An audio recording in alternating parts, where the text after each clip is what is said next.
What is happening? Good morning, everybody. My name is Jamal Thomas. This is the Jamal Thomas Morning Show. I am happy that you guys could be with me. As I always say, you could be anywhere. So the fact that you're here with me at 15 a.m. doing the news, that's pretty heavy to do in the morning. So I deeply appreciate all of you for being with me. I guess some people did point out, it's like, why don't you take a different time slot? Yeah, I just got used to doing this time slot, so I just kind of stuck with this time slot. I know that a lot of people are not going to be up this early. Fair enough. Hopefully they can catch it later in the day. But all of you, thank you for joining me. I do appreciate it. We have a really good show for you today. Sarah Bills was on the show yesterday, and she was nice enough to introduce me to somebody who was on the ground at the Nasrallah funeral. He is going to be on the show at 7:30. So that should be a really good conversation. Garland Nixon is going to join to have a conversation about the Epstein files that were released, the nothing burger that they effectively were. All of this talk, all of this hype, and then you end up with files that were effectively already in the public spotlight through the trials. Now, that's not entirely true. Pam Bondi got very pissed off and came out and said she was duped. And not just she was duped. I'm sorry, that's a coffee maker. I need coffee. This is a rough night. Not only was she duped, but there were additional files that were being held by the FBI. And she sent a strongly worded letter to Kash Patel, effectively saying, stop effing around. Give me all of the documents. That is an order. I want all of the documents. Those documents are going to be released. So she is saying that there's additional documents beyond the documents that were released yesterday. Because, again, people saw that. It was like, okay, are you serious right now? Is this really what you are putting out? Because understand, the Epstein thing is weird, right? Like, for one, he comes out of nowhere. Two, he gets his money out of nowhere. I think he was like a math teacher. And then eventually, all of a sudden, he's this, corporate guy who's doing stocks and whatnot. He ends up with nearly $500 million out the blue. He gets pinched for effectively having sex with children. Gets a very light sentence. And this goes back to Acosta saying, somebody told him this was above his pay grade, give him a sweetheart deal in regards to the sentencing, all of this stuff. He has a very weird thing. There's connections apparently with Israeli intelligence, the idea that he's using effectively honeypots and keeping videos of it in order to use his leverage. Like all of this stuff was being outed by Epstein. How much of it is true? Who knows? The pedophilia, yes, that's true. We know that. Israeli intelligence, there have been books written about that. And so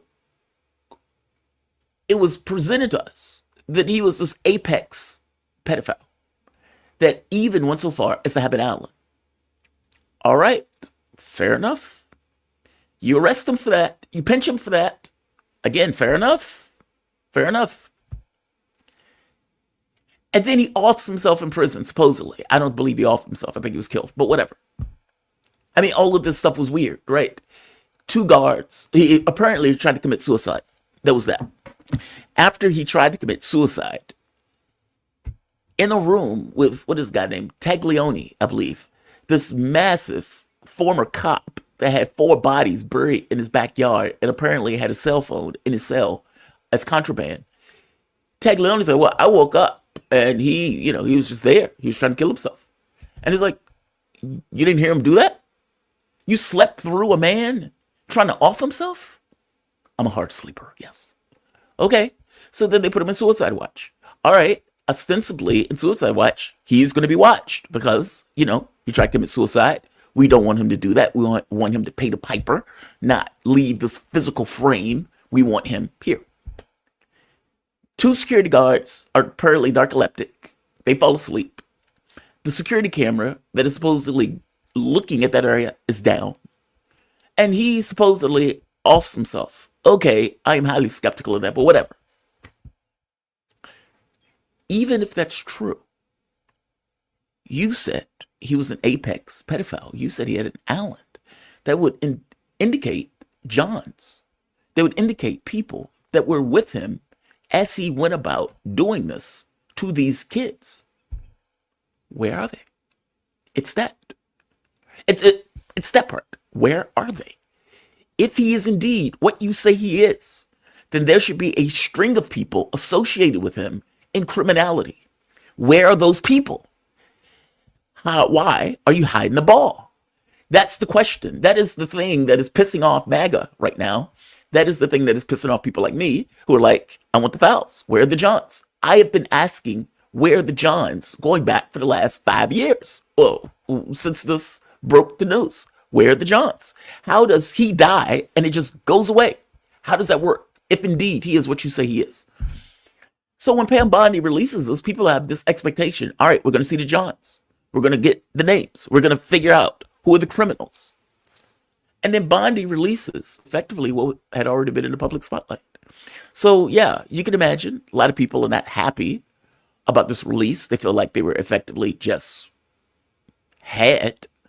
But Bondi is still insisting that there's more, that there are thousands more fouls, and that they have effectively been duped. So we'll see. She said, like I said, a letter to Kash Patel effectively saying, give me the data, give me the names. Fascinating. Keir Starmer is humiliated. Or let's say Keir Starmer got humiliated at the White House. Macron, Starmer, and I'll flesh this out later in the show when I have a little bit more time. Macron and Starmer realizing, oh my God, Trump is serious about ending the war, decides we need to take a voyage to get to the U.S. and beseech our leader to continue getting hundreds of thousands of people killed. And we understand that Trump wants to end it. We understand he's made all sorts of diplomatic moves to end it.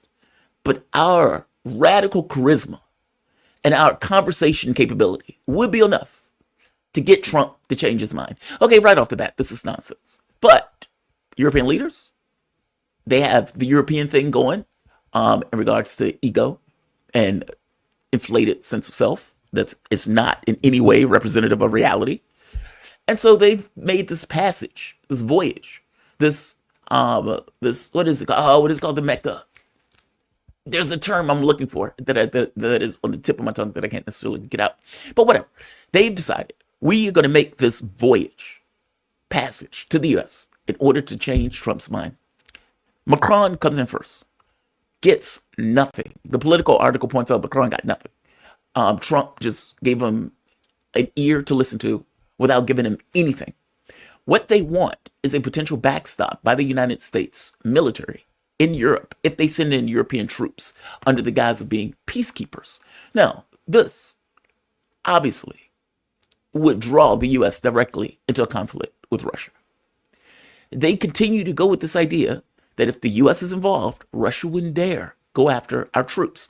At the very least, they seem to be smart enough to realize that if French or British troops go in, they will die. They will become instant targets. They will be shot in the face with radical prejudice because you have to. It's the mechanics of the situation. If you're going to put in British, French, whatever rando European country troops as cannon fodder or as a tripwire, that tripwire will be hit. And you will be stuck with the situation of having to pony up. You fucked around and found out. Now, your troops are getting killed. Now what do you do? What they want is the U.S. to say, we'll back you. Trump, up to this point, he says, I'm not doing that. We're not backing you. We're pulling out. We're leaving Europe to Europe. We're adios. Arrivederci. Good day, sir. There's a part in this. I think I have this clip where Starmer is pushing hard on this idea of the U.S. backstop. And Trump is effectively telling him no. And he's telling him no in the Oval Office with reporters around as they have the conversation about it. And he's like, look, if you want to go in, you can go in. You can do that. It's up to you. Are we backing you? No, we are not. We are not. It is fascinating. I mean, they even got For one, Trump confirmed Ukraine is not going to be part of NATO. So there's that. He's sitting there with Keir Starmer, effectively saying, no, they're not going to be part of NATO. And he's telling him, hey, you can fight the Russians, right?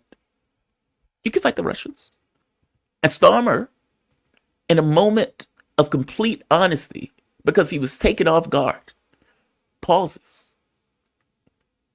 Because he knows the answer to that is, we can't do it, which is why we are here licking the crack of your ass to get you to agree for America to do it for us.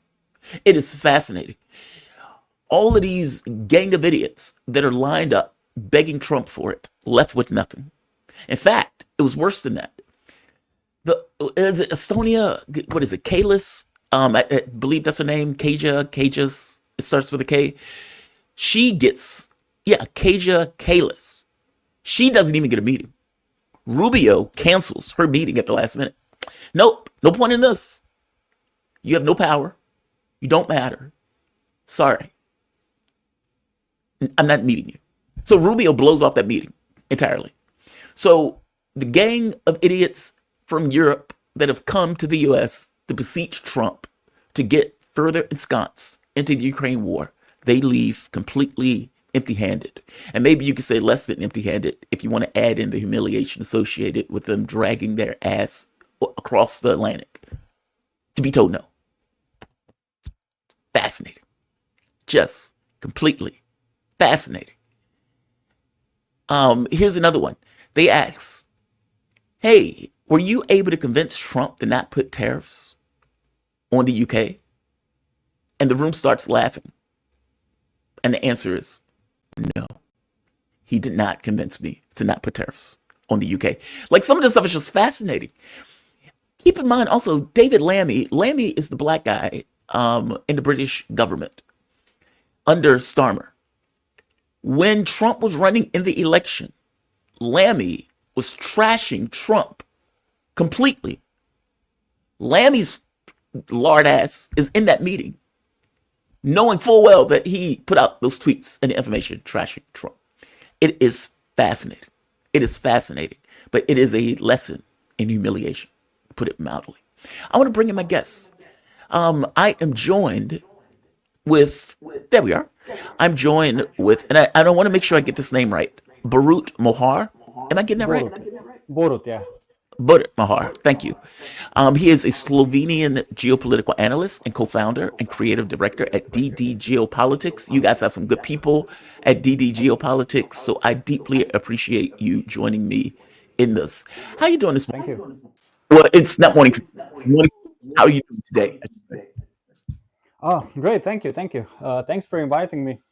No, man, thank you for Appreciate it. joining I know me. you have Sarah on a lot of the times. So Sarah's my uh, partner in DD Geopolitics, partner in crime, I Yeah, guess.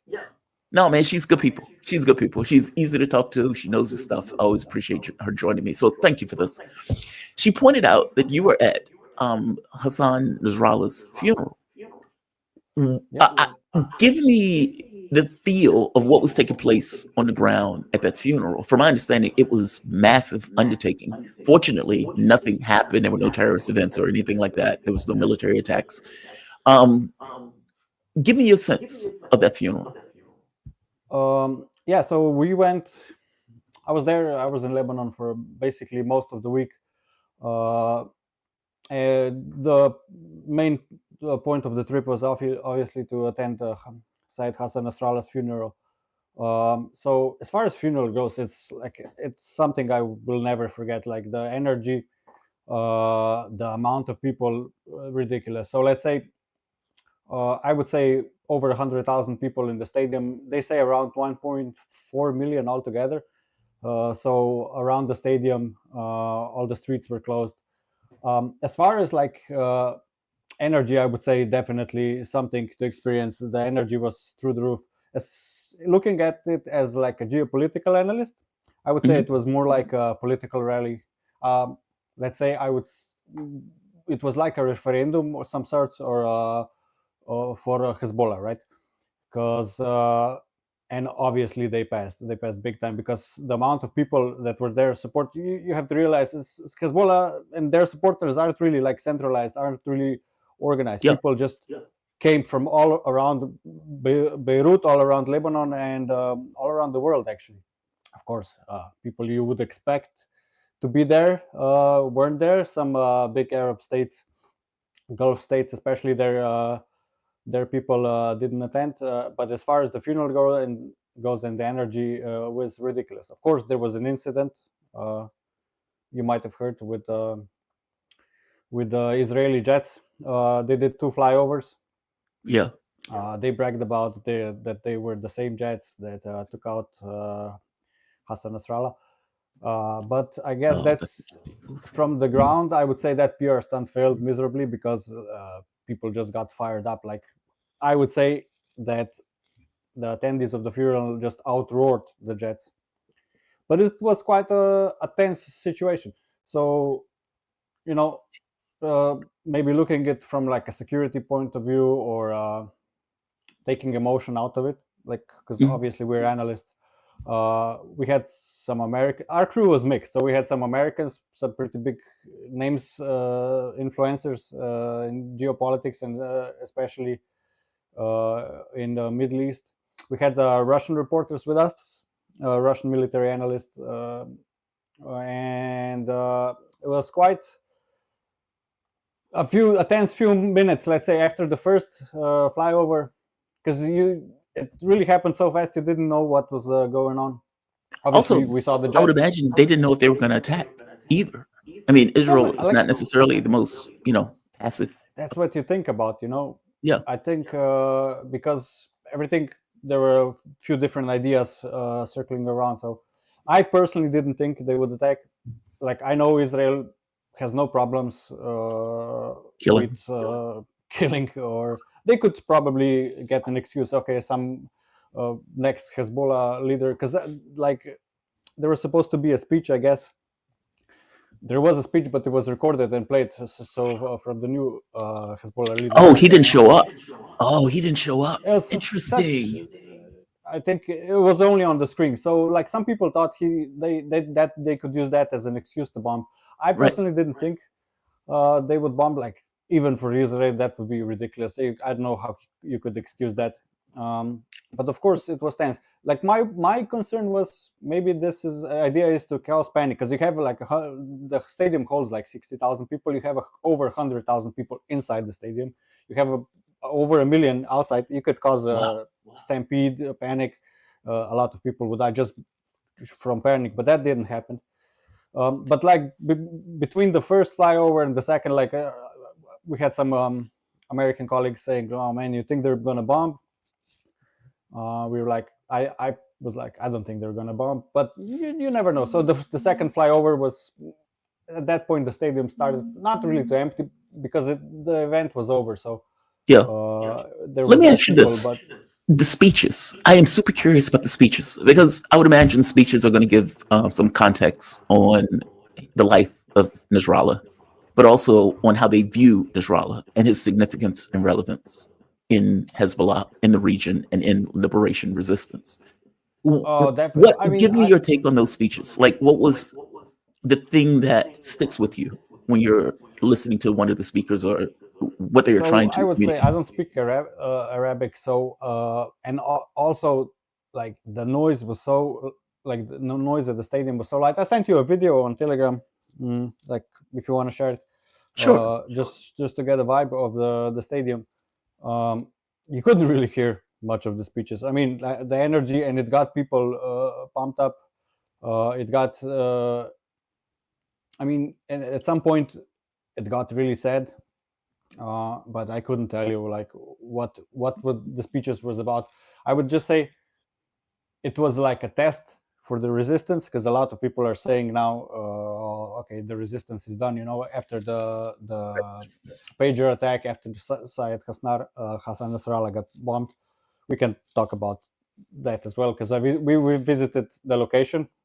So Al Dahia, the southern suburbs of Beirut, uh, where he got assassinated, and we Hmm. visited southern Lebanon. Uh, What did it Basically, look like? Like meaning, the I want to like, is it a crater? so that's ridiculous. I also sent you pictures. You can share it maybe later on your social media, or that's something like I visited Donbass right like a month ago, 2 months ago. So I was kind of trying to be prepared for a war zone, but that is next level. So that's imagine like Al-Dahia is pretty densely populated area. Al-Dahia is a southern suburb of Lebanon, mostly Shia populated, and it's basically a Hezbollah stronghold. Um, Imagine a whole city block leveled. So we visited two locations. They say on one location 83 tons of explosives were used. On another location, when Syed Hassan Nasrallah was located, over 100 tons of explosives. There's nothing left. Those are like 10-story, 7-story buildings reduced to rubble. You basically on the site where Hassan Nasrallah was killed, you walk below city's level street. So like I'd say 2-3 stories below. So it's a whole block reduced to rubble. There's nothing there. Nothing. There's people still buried under the ground. Wow, So, that but is hard there's to wrap my head around. another theory going on. There's this. We had a chance to meet this American guy, and they're throwing around the theory that maybe not only conventional weapons were used there. Oh, they're So they're thinking taking, tactical nukes. yeah, low yield nuclear bombs, low radiations. He called it a neutron bomb. I don't know. Well, I know. So they're I mean, they were using like bunker bombs, and they used so many of them in order to, I guess, breach the levels of Earth in order to get to them. yeah, because That- Hassan and Nasrallah wasn't really killed. He was basically killed because of the pressure of the bombs. Apparently, you don't quote me on that, but I heard that he was still sitting behind his table. You wouldn't even know anything happened. Just the pressure killed him. let me ask you this: going forward, the new leader, did you get a sense of what he was saying in that speech? I know you don't necessarily speak Arabic, but did you have translators? Were there people around you that could articulate the Over, message that he was trying to give going forward for Hezbollah? not really, but I think doesn't really matter. Doesn't really matter because you get an idea of how the resistance operates. I think the whole resistance now has definitely something to prove if they can stick together. This was like the first test. How many people will attend? What the energy will be like? But now they have to reorganize, regroup. I don't think it really matters because no one will replace immediately Nasrallah. Yeah. And it's operate like the whole thing operates kind of differently. You can feel the resistance there. You would hear Bella Ciao from Cars in Beirut, partisan songs. It's like literally a resistance. So I think it's hard to say how the situation will go geopolitically Mhm. in the next few months. Of course, the fall of Syria is a major blow for the resistance. Mhm. Israel does not respect ceasefires. Over 200 violations in Lebanon. On the day of the funeral, they bombed eastern and southern Lebanon. As if But funeral was taking place. uh, before Hey, that, I'm during getting the a bit. funeral, But I'm getting a bit of an echo. sorry, I You're don't fine. really. Is it my mic? You think I'm not sure. I can hear myself. you can I hear can hear yourself? myself. Oh, Yeah. let me just reduce the volume, I guess. No, no, Because no worries. I'm curious on something else. The number of people that were there, like you said, it was millions or like a million outside, like 100,000 inside. And Israel is still bombing at the exact same time that this funeral is effectively taking place. There is what's taking place in Gaza right now. There's what's taking place in the West Bank. Syria, of course, has fundamentally collapsed. Where's Hezbollah today? I mean, Hezbollah definitely severely weakened militarily.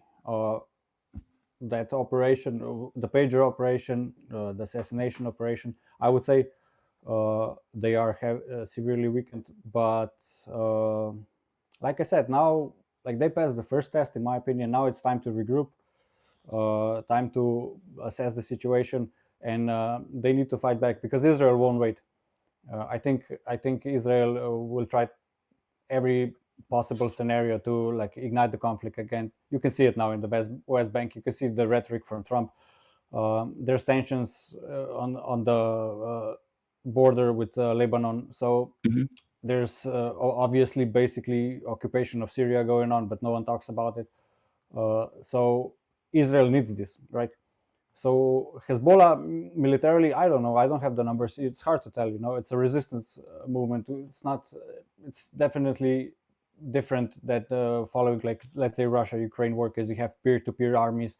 You kind of know how things will go. Resistance is definitely different.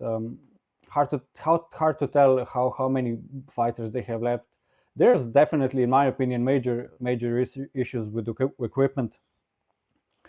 Uh, you can't fight back like JDAMs with Katyusha rockets. It's just not how it Right. goes. You can, and now, like, the supply routes through Syria are definitely disrupted. So I don't know. Time will tell. In my opinion, I believe in the resistance. I like they have the will, they have the fighters, they have like the political, like politically they're really strong. I think Hezbollah might definitely win elections. Now That's now we no. see Please continue. technically if they can cope. I don't know. That's fascinating. It's the changes in the Middle East have been so dramatic that it's kind of like you're stuck in this kind of okay, what's happening and what will happen as it takes place. Can I move to Europe real quick? I see in your bio Slovenia. It's close to Slovakia, and I would imagine all of Europe is kind of still in this kind of conversation. Not really. Like southern Eastern Europe, where Balkans, they are closer. Similar name though, but I Fair get it. enough. Fair enough. That's me getting this wrong. I'm sorry. Fair enough. Fair enough. I'm not from Europe. Fair enough. But I would imagine you do talk about entire geopolitical analysts. And one of the things that are taking place has to do in Romania yesterday with, I think it was the day before yesterday, with Carlin Gorgescu getting arrested. How does that work? And I'm asking that in the sense of, A, they cancel an election. They annul an election when the guy's about to win. They use the flimsy premise of TikTok videos as the justification and rationale to do it. And on top of annulling the election, when he is going to apply for another election, or during that time, he gets arrested and detained. And his offices and the people who are working around him gets harassed. How does this work? How is Romania really pulling this with the leading candidate that will most likely win? And everybody and people like me point out, okay, you just don't like this guy's politics. The fact that he's a skeptic of NATO, the fact that he doesn't want the military base to be built in Romania. Like all of these are things that, let's say, the liberal elite, the ones who want the Ukrainian war to continue, are okay with. It seems that something is taking place in regards to pressure being applied to some device in Romania to keep him out of winning the election. Give me your take on this. What is your assessment of it? You're closer to it than I am. First of all, I was. It's kind of amusing to me that you sound so surprised that would happen, um, I but it's the am. European Union. I It's am. way And I got to different. be honest, I'm naive on this, right? Because from my point of view, look, if this happened in a banana republic, fair enough. It's happening in the middle of Europe. It's a little bit different, at least to me. I could be wrong. If you look back at it, they tried to kill Robert Fico, so Slovakian prime minister. They trash Viktor Orban all the time. Like, I don't have to agree with their politics. I don't know, but they literally bragged about annulling the election in Romania. Like the European Commission, like I call him the uh, well, disinformation guy. I don't know, for the French guy. I forgot his name. I'm sorry. He literally bragged on German TV. They disrupted uh, basically elections in Germany. That's how it's just funny because people, when they think about the European Union, they will say, "Oh no, this is democracy. It can't happen in the European Union." But it happens, and it's basically I call it Eurofascism. I am really opposed to European Union. Like from the core of my being, when like Slovenia entered the European Union, we were cheering. Like I was a teenager back then. Yeah. We were cheering. Like I hope this fails miserably as soon as possible because, like, Now, why? of Explain that. course, Because Sarah had that point of view too. Like, this device doesn't work. This is not democracy. This is something else. And as I was pressing her on it, I was kind of pointing out, like, yeah, but do you really want Slovenia versus America in a trade deal? Or do you really want, rando tiny country Estonia versus China in a trade deal? so like Please. a country as small as ours, Slovenia, we had 2 million population, and a lot of former, let's say, Soviet states or former Yugoslav states, no one gets a say what happens in Mhm. Slovenia. But from like a personal point of view, how you see things developing through European Union, of course, like on the surface, there's great stuff. Okay, let's say some roads are getting fixed, European Union financing this, financing that. But when you look at it, we don't have a factory anymore. It's just Yeah. Slovenian. Well, like you have a ton of stores, none of them are Slovenian. So where the people spend money here, and it goes to the pockets of the big players in the European Union. So my opinion, it's kind of radical view, but European Union is basically a fascist entity at this point. They can do whatever they want. We don't really get a say. Yeah. Same as in NATO. Like smaller states don't really have much voice. There's a whole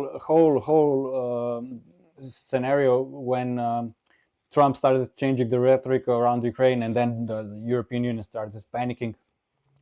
And Macron called this meeting of European states right after they met, right after the Munich Security Conference, and like They didn't I invite think Hungary. Romania, Slovenia, and another Euro state weren't invited to that, and Right. they Right. made a whole drama. But it was funny to me. It was funny because it's basically know your place. They told you, the big European states told you, know your place. You're irrelevant here. I've heard So somebody make that argument. Romania, if you think about Romania, is that what I just said, like I call it European fascism, like Right. mixed in with a lot of corruption and a lot of shady business. So I'm not surprised. They tried to like they did that. Maybe some people are surprised it's so in the open. I mean, they Yes. canceled it already, so that's not really surprising. I Romania am. is strategically super important.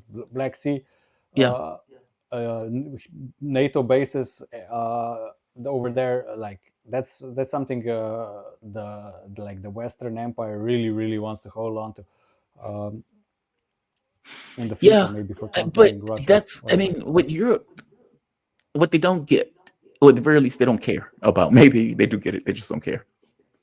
Is that populations, under normal circumstances, don't like to get killed. They don't like infrastructure blown up. They don't want to be dragged into a war. They just want to live their life.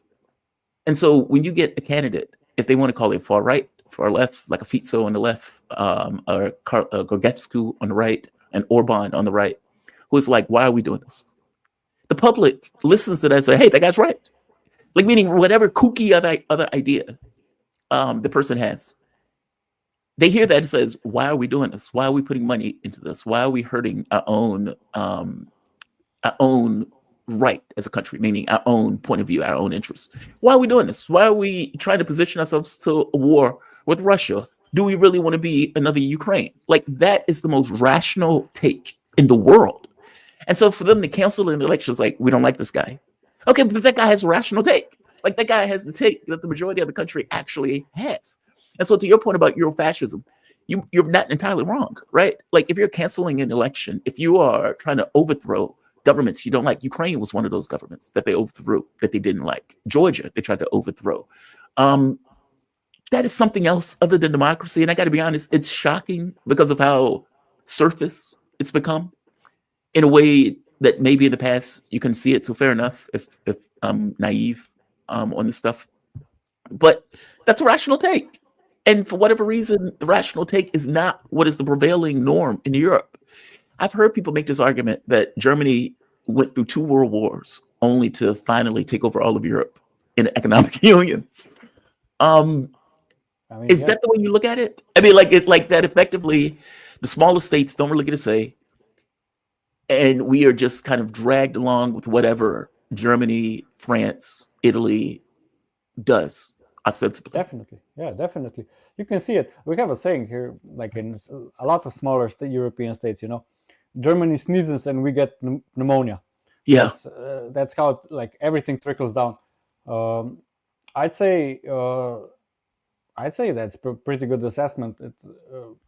It's kind of the Third Reich, but just with a new paint job, I guess. Some but do would, you see it would say that. changing?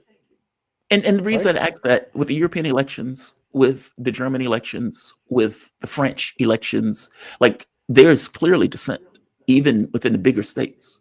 So do you Mhm. see the European Union moving away from this kind of liberal weirdness that they find themselves in? I don't think so.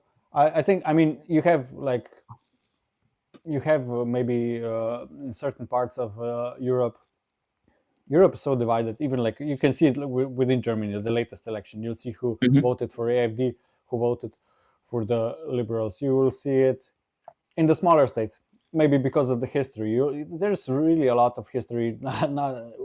People really haven't gotten over like World War II.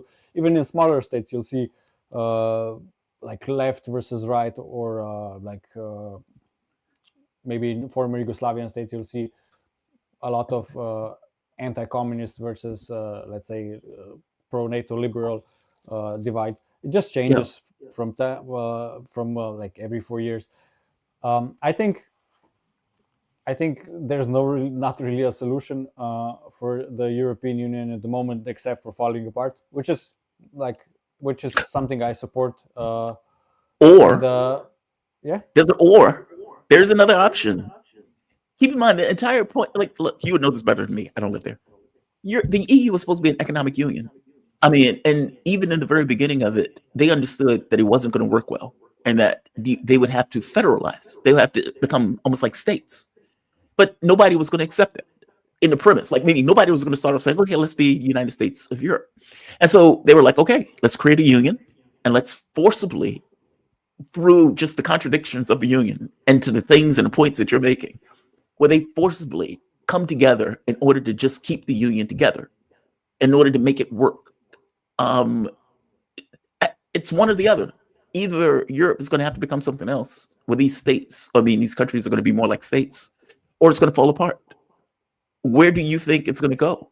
I think it's like left lane full throttle towards falling apart, because they that's obviously, I hope that, but I think it's happening as well. If you look at it, depends on a lot of things, of course, what happens, Yeah, but there's a huge divide within the European Union. uh, there's no industry. Every Like if you look at Germany's like industry in the last a couple of years, it's all falling apart, all because we're supposed to be fighting Russia or whatever. So that's pretty hilarious. Like I think Europe cannot sustain. Like they want now. Okay, we'll support Ukraine. We'll create our own army. Like you can throw billions and billions of euros or dollars or whatever into creating, I don't know what armies, but like if there's no energy, cheap energy, if there's no raw materials, you can't produce anything. So I don't know. It's funny to me. At this point, we just sit back. Like my whole team just sits back and observes the whole situation, because it's so ridiculous. Every statement is so contradictory. You have um, Ursula von der Leyen going to the Baltic states. They do this really cringe show of, oh, we cut off the Baltic states from Russian energy. They set up a stage, neon lights, everything's so fine. You have Transformers music. Oh, okay, now we're off Russian energy, and like the prices soar the next week. So it's funny. It's funny. They're shooting themselves in the knee, and for me, it's amusing to watch. Like hopefully, hopefully the like the whole crumbling of the European Union happens faster, and I hope I get to see it like totally fall apart. Oh, But that's it's like funny. if you just if you just look and listen to like the problem is like Europe is run by, I call them Eurocrats, Euro-rats, whatever you want. Yeah, They're there for their political goals. yeah, They like I was just having this conversation with because our team is like international, so we have Russians, we have Americans, we have people from the Balkans like Serbs, Slovenians in our team, and it's so funny. And a lot of times there's a conversation. Aren't you like upset? Okay, Putin has been in power for like I don't know 20 years. yeah, something like None that. of the Russians are upset about that because things get done. Yeah, Here in Europe, every 4 years, we have democratic elections, and then the new government comes, undoes everything the previous government did. Nothing gets done, nothing gets and done. then they managed to somehow piss off the electorate. They vote a different way. The next government spends 4 years undoing the previous. It's just a stupid cycle, and nothing gets done. So You are like, getting into philosophy on this because it's fascinating. Your point is completely right. Right? It's like you can have a dictatorship where the public doesn't really have power, but that the leader can get stuff done because he's a dictator.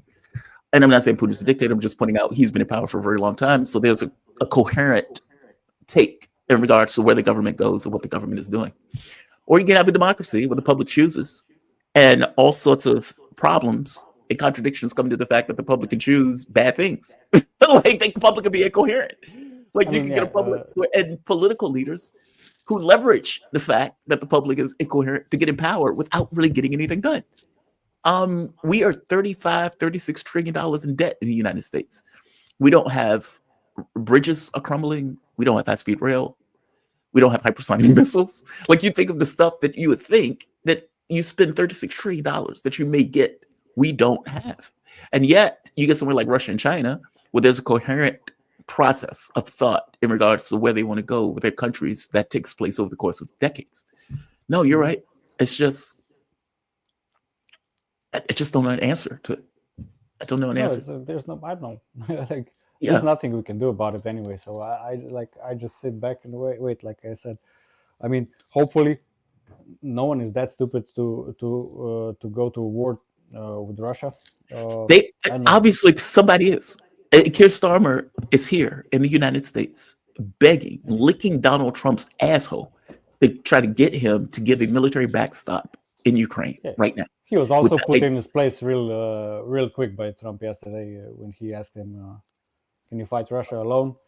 Then right, it's I that. was I you could have see that Keir clip. Starmer's soul leaving his body for a second. Right, that clip is hilarious because you're Yeah. right. Starmer pauses. He can't answer. He doesn't want to answer that question because he knows the answer to the question is no. Right here. Oh, where's the clip? Okay, I'm gonna have to find that clip. I'm gonna have to let you go though, man. Thank you for this. I would love for you to come back. I hope this Yeah, wasn't of course. too painful. Borat Yeah, anytime, Mohar. anytime. He's Yeah. Slovenian geopolitical analyst and co-founder and creative director of DD Geopolitics. They do really good work there. Definitely check them out. Where else can people find you, by the way, before I let you go?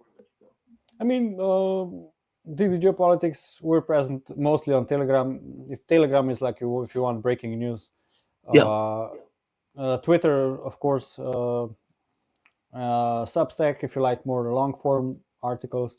We're expanding now, definitely to like some, hopefully some Chinese media. really badass. We have to restart our YouTube channel. We had some kind of a pause over there. So we're trying to create some new content. We have a lot of travels again. Mhm. So I think You me guys do good personally, work. I'm leaving for Russia again, Donbass next month, Are somewhere there. I you? think you, yeah, Look, please, please be willing to come back. I would yeah. love to have that conversation. For one, I'm jealous, right? Even when I worked at Sputnik, I would have loved for them to send me to I Donbass. mean, I I know that think sounds I talked weird. to Sarah if you would like to join us sometimes. It's no problem. If you can find the time, we'll make it happen. I am open to that. I am Yeah, open to that. okay. I'll message you. My man, Thank you for this. I really appreciate it. When you go to Donbass, please let me know. I would love to get your feedback of what's taking place on the ground. Patrick Lancaster is also like on the ground. I would love to have this conversation with him about what's taking place. What are you seeing on the ground? Thank you for this. Be safe, okay? Thank you. All right.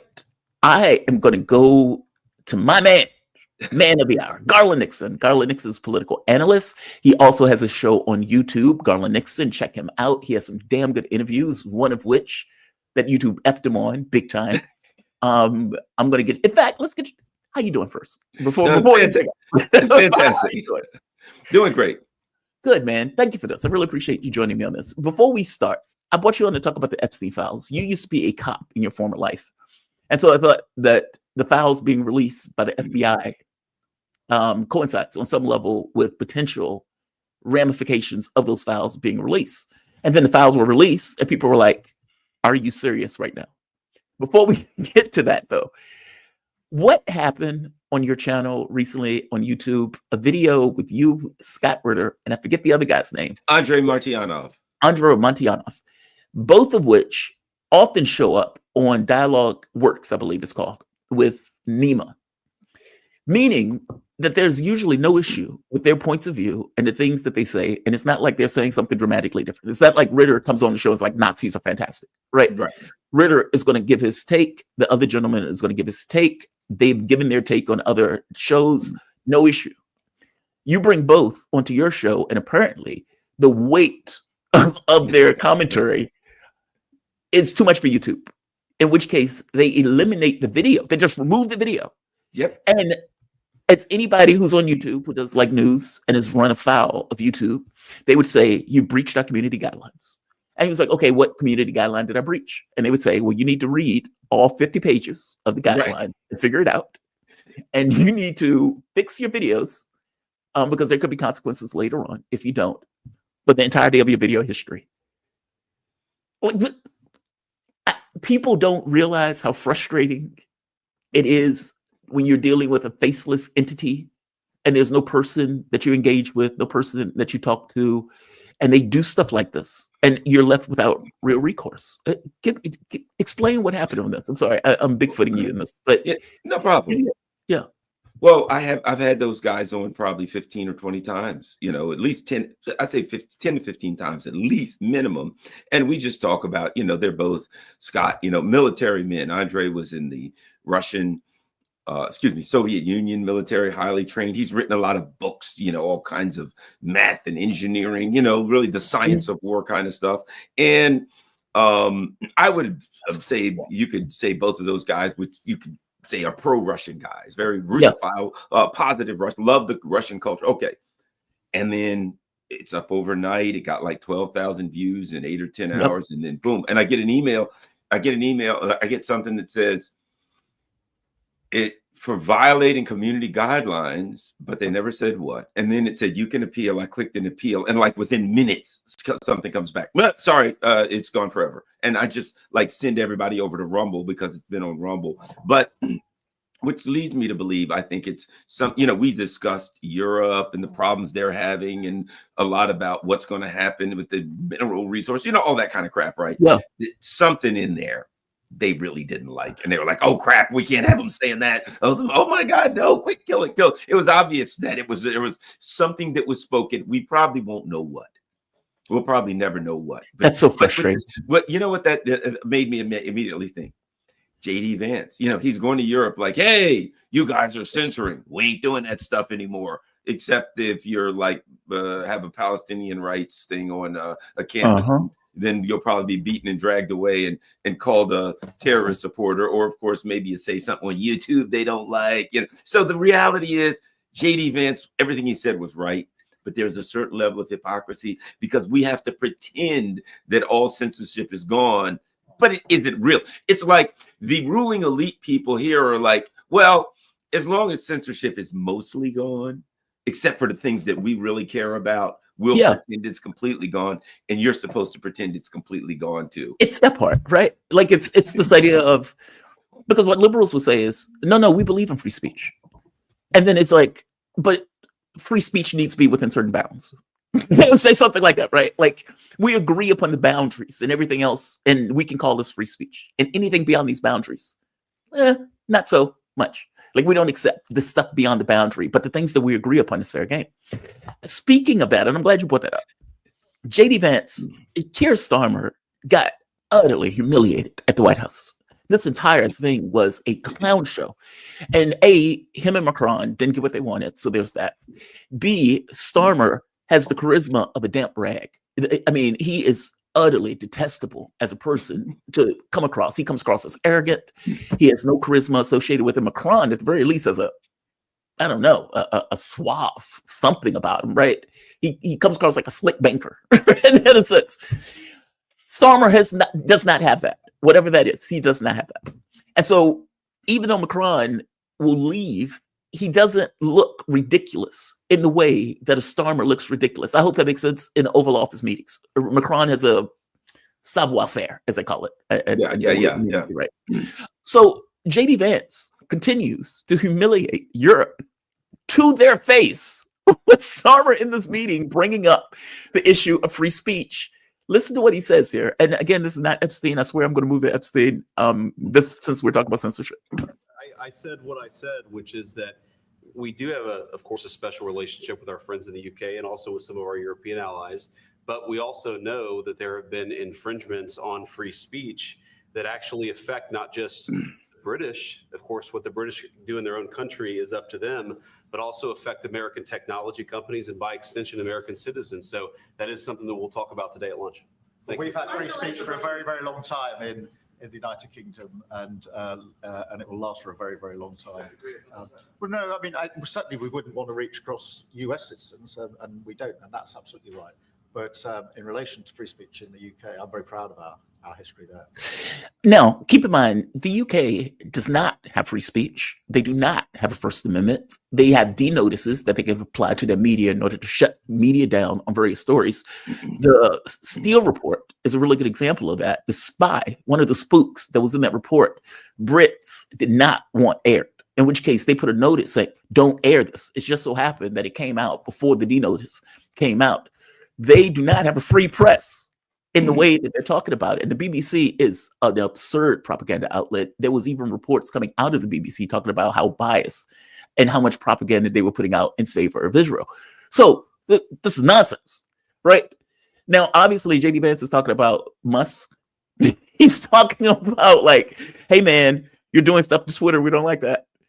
And Starmer feels like, I need to defend my country right now on this issue of free speech. Okay, defend your country, bro. Defend your country. You're not getting what you want when you leave. Let's talk Epstein.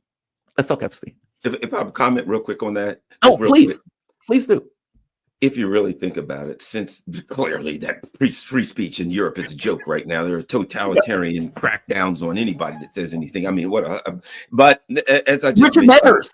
Richard exactly. Matters. They're grabbing people. What is it? Germany now, they have, it's called what is it they're called? They come up with a advice compass on conspiracy thinking. So now Germany has a government organization to stop conspiracy theorists, right? But at any rate, here's what all we're really talking about, because we don't have it here. But I think the difference is this. What you see is a bunch of ruling elitists talking about degrees of free speech. Agreed. Okay, we've got it here, unless, of course, you're friends of Palestine or something like that. Then you're an anti-Semitic and you're going to be, beaten and dragged away. So mostly here. There, you don't have any. Then we give our people a little bit. You don't give your people any. It's like the ruling elite saying, how much gruel are we going to give the peasants? Well, we'll give them a full bowl of gruel. Oh, yeah, well, you only give them 1 teaspoon of gruel a day. Yeah, well, we give them water. Well, we give them mead and ale once a week. So they're arguing over what the peasants get. We're not getting much. We get more than they do, but we're never going to get full free speech, because then we'd be able to criticize the uncriticizable, which of course is the issue of Zionism and blah, blah, blah. We've got an area where you have free speech, except for right here. And also that means if there's an area where we don't have free speech, that means at any time the ruling elite can designate particular areas that we can't talk about. That ain't really Yep. free speech. Free speech, specifically the First Amendment, applies to unpopular speech. Specifically, if you don't have full ability to discuss unpopular things, such as, even if you're wrong, Yes. then you don't have the First Amendment's not being applied. But we got more than they do. At least we're not dragged out of the house and beaten. Yeah. And most of the time, we have to talk to Scott Ritter about that. But you get my point. Yeah. Okay, so yeah, let's move on to the Epstein file, Yeah. which, as you said, here we are. a nothing burger. And by the way, just real quick, free speech doesn't have an addendum saying as long as you're right, as you pointed out, even if you're wrong. It's Specifically if you're wrong. That's Yeah, what's permitted. You can be wrong. It can be untrue. You know what I mean? You just can't yell fire in a crowded theater or use there's certain few. I put it like this. The Supreme Court has specifically said when it comes to this. So they've enumerated what you can, fire in a crowded theater and stuff like that. Yeah. But free speech is specifically for the speech you don't like. Noam Chomsky, he's right. Epstein files, I was waiting with bated breath for these files. And going back for several years, when the Epstein thing first hit, I was like, where are the Johns? I just kept thinking, where are the Johns? If this guy is indeed this apex pervert, this apex pedophile, even to the point of having an island where he takes people for that pedophilia and all sorts of other weird and exotic things that people talk about Epstein doing at that island, like trying to create his own race, this kind of weird Jewish supremacy stuff. Like all of this stuff was kind of floating around Epstein. Pam Bondi comes out, and Pam Bondi says, I'm going to release the files because Trump told us to release the files. And she says there's some disturbing stuff in those files. They're lists and everything else. The files come out, and this is stuff that was already aired in the cases and in the courtrooms. And this notion of the list of Johns, it's not there. You have flight logs on some level, but the flight logs had already been exposed. Trump's name on one, and Bill Clinton's name on one. And there's a few people whose name has been on them. But they pointed out that they were, 200 masseuses or something like that, which are just victims. And so it's like, okay, if you have that many victims, where are the Johns? There are no Johns in this list. Now, Pam Bondi has come back and said, I've been duped. She sent a strongly worded letter to Kash Patel saying, hey, release the rest of the files. I know you have more files. Release the rest of them. What are you doing? And so there's an expectation that there's going to be a release of additional documents. Who knows what's going to be on those? But MAGA is unhappy. People like me who wanted to see the information is unhappy. You've been following this. Is anything in these documents new? Is anything actionable in regards to a legal system that has defined Epstein as a complete pervert? Give me a take on this. And by the way, I want to piggyback this to another one about why do you think they didn't release those other files, especially considering the links between Epstein and Israel. But let's go to the first one first. Is there anything in this that's actionable? Is there anything in this that's new in a release?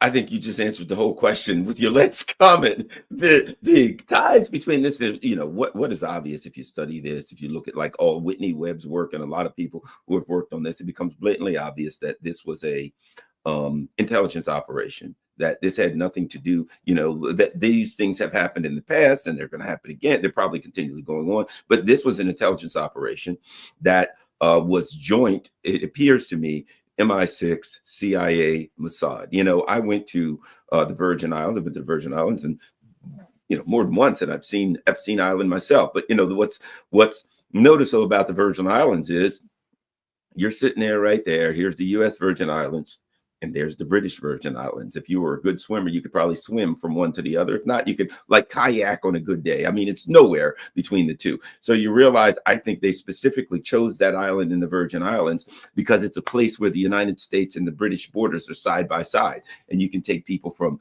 a British protectorate or colony and a U.S. colony, and you can bring them both to the island because they're side by side, right? This is where England and the U.S. comes together, so it's perfectly for MI6 and CIA operation to have this island sitting right there where they can do their dirty work. Supposedly, my understanding is they like put together a team of people to work on this, and they were all arch Zionists. This was not an accident. The reality is that it was a CIA Mossad operation. Look back, the guy Alex, whatever his name is, from the Trump administration, when this whole thing started firing up, and he said, well, people ask me, how come you signed off on this, really slap on the wrist for Epstein in Florida? And he said, I was told he's intelligence. Leave him alone. It was over my pay grade. So, okay. So we know early it was intelligence. Acosta, right? Acosta. Costa, that's it. Alex, yeah. Right. So he came out early. Now, did the Trump that was when they were vetting him. Did they say, oh my God, we have to look into this? No, they said, oh yeah, well, of course. Everybody get out of here with that. Don't overstate the obvious. So what do we know? It was intelligence operation. So in reality, what they're doing is probably what I suspect they'll do with the JFK and stuff like this. What often happens with WikiLeaks, etc. Everybody knows that Hillary was stealing it from Bernie. And then when WikiLeaks dropped the stuff, we're like, aha, we already knew it. The evidence was clear, right? Everybody who follows this knows in any depth that this was a CIA, Mossad, MI6 operation.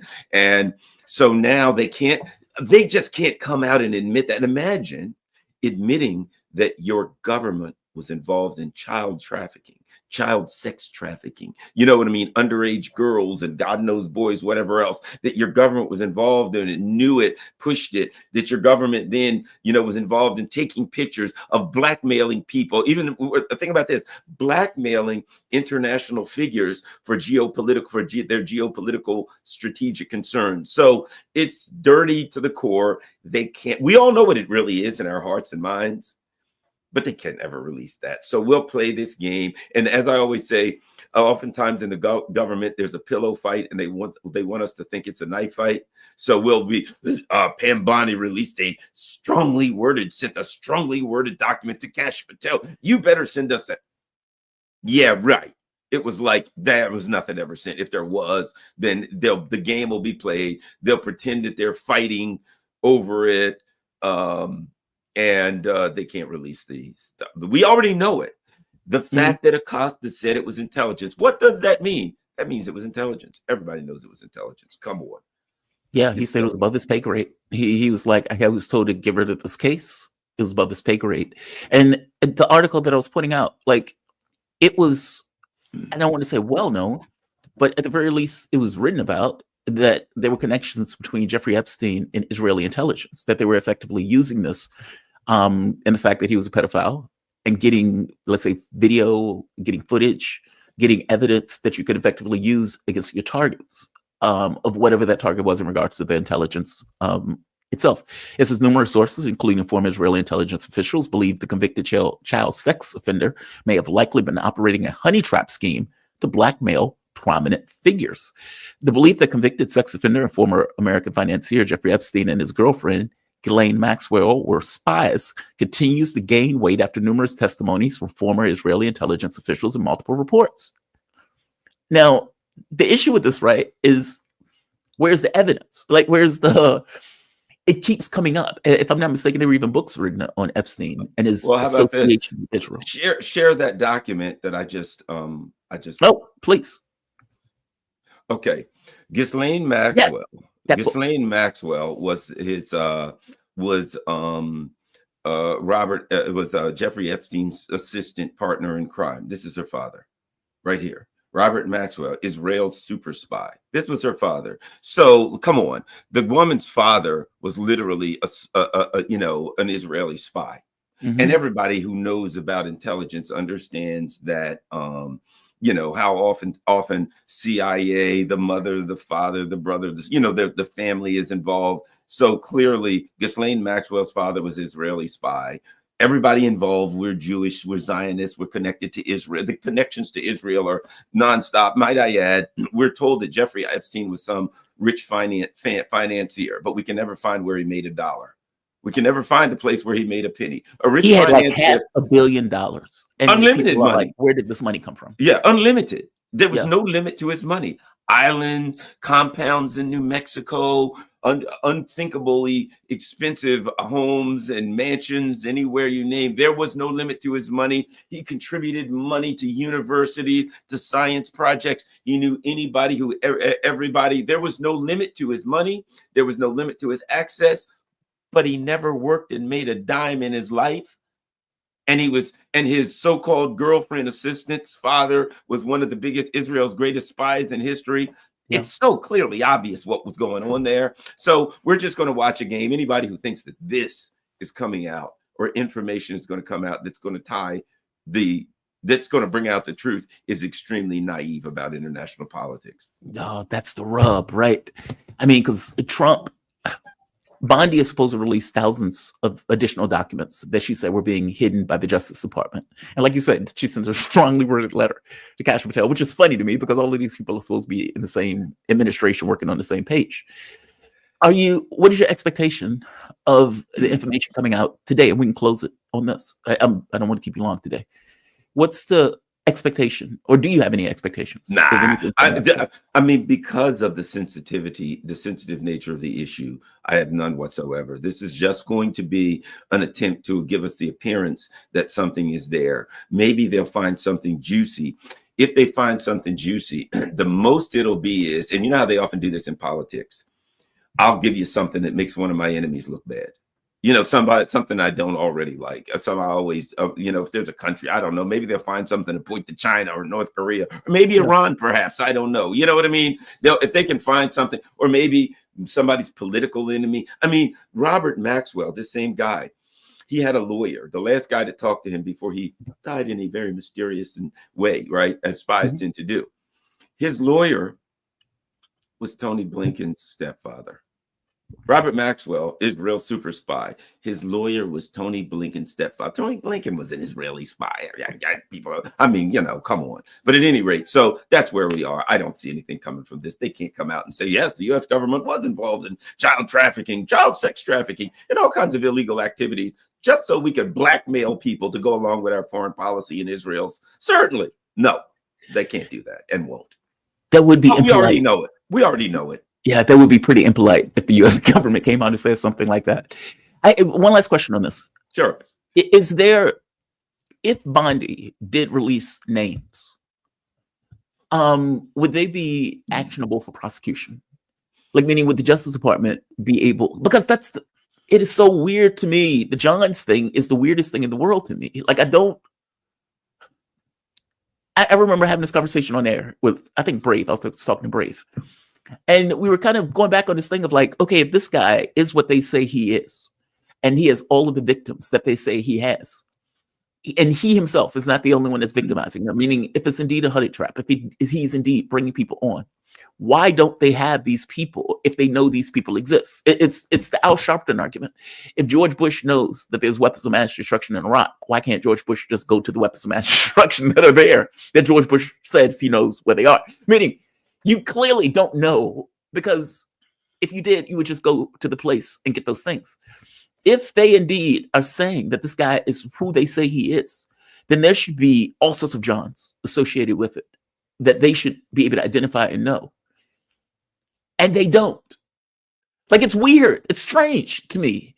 And so for them to have like thousands of files, if any of those people aired, let's say political enemies, could they go after them politically? Or is the fact that Epstein is dead, all of this stuff is water under the bridge, it happened years ago, so you can't necessarily do anything about it? What are the legal consequences if they did indeed name names? Well, it's just like we've seen instances where there were cold case files where they found out that somebody murdered somebody 25 years ago, and the evidence finally comes out. And what do? They go back and charge him. And you'll see some guys like 84 years old, and they're bringing him in court for something he did when he was 40, a murder that he did. We finally resolved the murder of so-and-so in 1957, and the guy's going to court, right?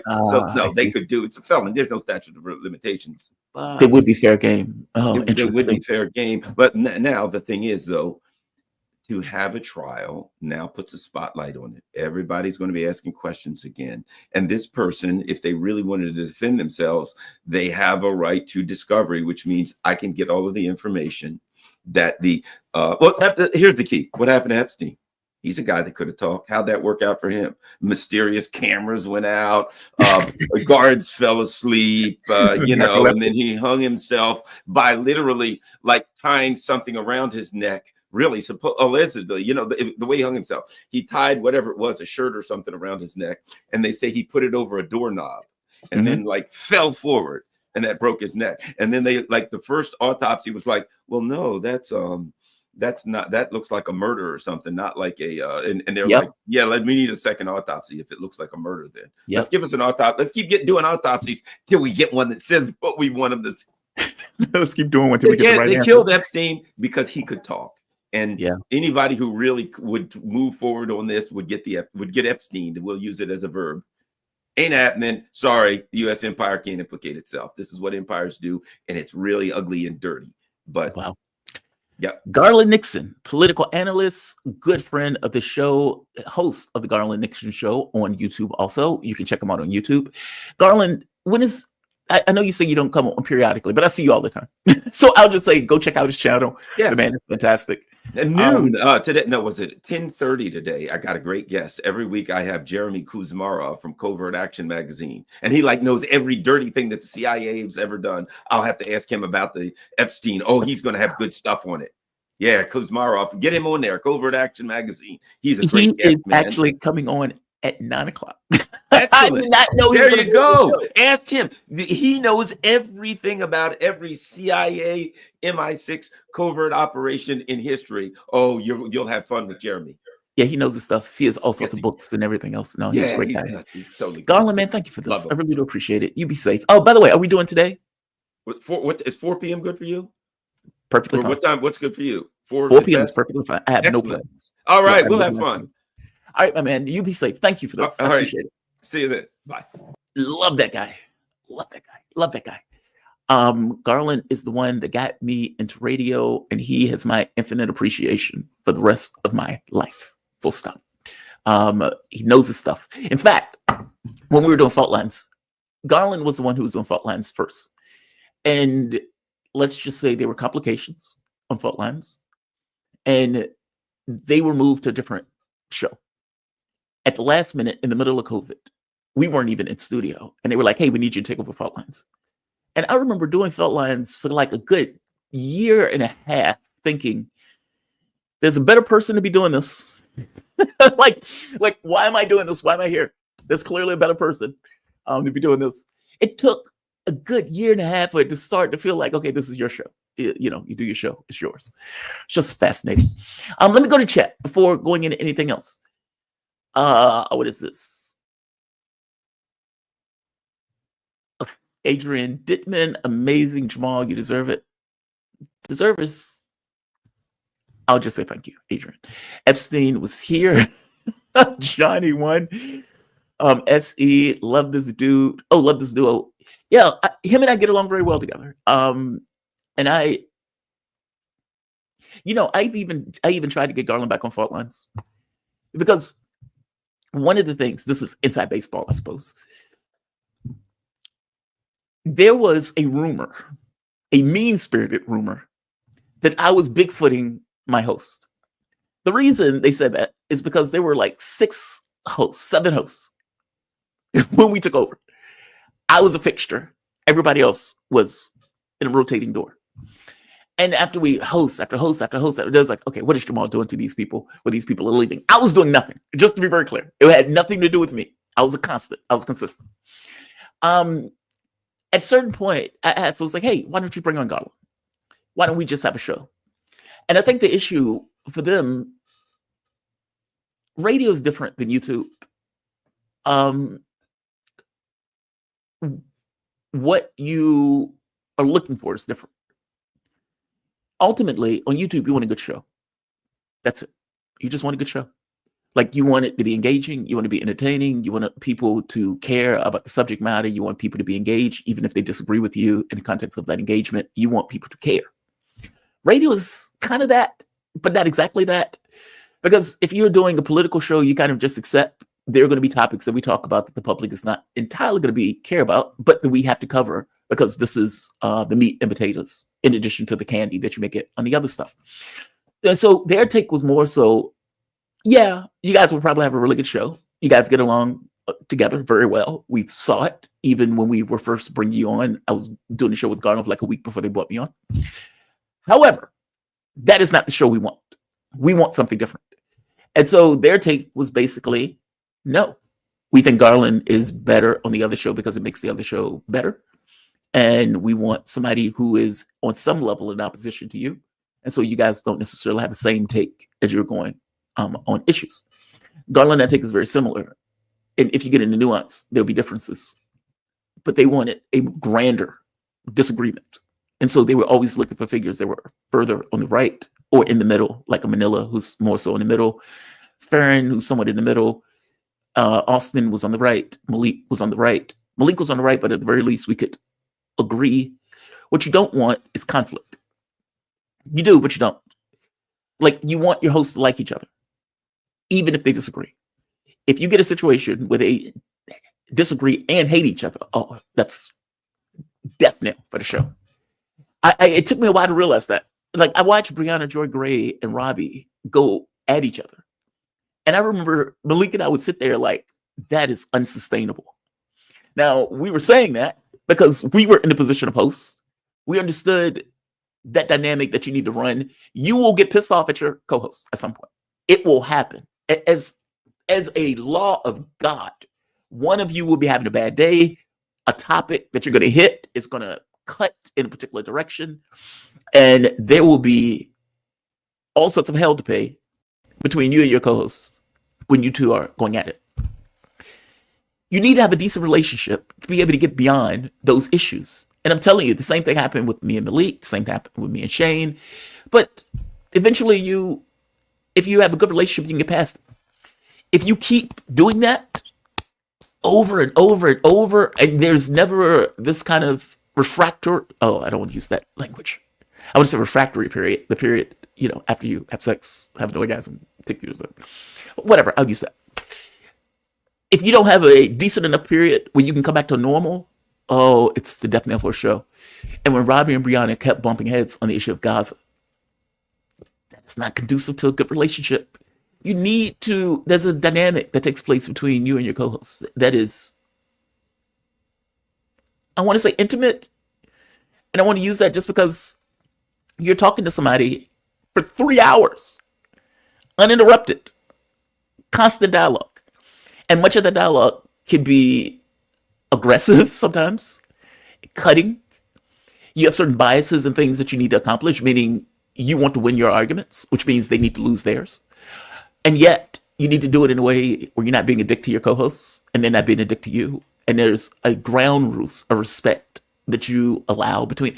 It's a complicated relationship. It's fascinating. I would have loved to have Garland as my co-host. Him and I get along extraordinarily well. The man is fantastic. He is online when he is offline, meaning he's cool as hell in both circumstances. That is not true for everybody, by the way. There's certain people who you engage with one way on air and you engage with another way off air. Those relationships are even more complicated because at that point you have to put on a show. I don't know. It's fascinating. Love that guy. That's my major point. I want to go to chat real quick before going forward because I got to get to Keir Starmer. Got to get to Starmer. I have never, ever seen somebody so humiliated. And I'm saying this from the standpoint of all of Europe. The idea that you're taking this kind of Mecca-ish passage to the United States to beg them to stay in a war that they clearly are trying to get out of is on its face. Okay, fair enough, you can do that. To leave empty-handed. Okay, again, Macron looking at you. To get humiliated is something else. That is Keir Starmer. That is the visit to the Oval Office. That is him getting not just nothing in return, but leaving with a bag of humiliation to drag his ass back to the UK, getting nothing out of it, short of people laughing at him. It's astonishing meeting between him and Trump in the Oval Office. I'm going to get to that first. I want to get to the chats. This is Welsh Republic Podcast. Shout out to you, Welsh Republic Podcast. NZ. I don't know what NZ is, but fair enough. Whatever it is. Thank you, Welsh Republic Podcast. Shout out to you. Thank you for that. And Natalie Williams, I've been watching you for a decade, Jamal. You have gotten better. Oh, thank you, Natalie. The radio show helped. It helped. I know some of you don't like the fact that I was on radio, but truth of the matter is, it helped focus the mind. It makes you better at it. You have standards that you have to accomplish, as opposed to being on a channel where you're just kind of a free-form version of yourself. You get put in constraints on radio. It's to the better of the person, not to the worse. New Zealand, thank you. I've never been to New Zealand. I've only been to Sydney, Australia. Australia is gorgeous. My ex at the time, her company sent her to Sydney. At the time, I just got fired. I got fired because I was in the hospital. I was sick again. My kidney transplant had collapsed. And I'm sitting in the hospital reading the email that I was going to lose my job. On the positive, it was a private company that had stocks. Because I had stock options in the company, when they sold the company, they effectively paid me off for the stocks. So, lost job, got money for it.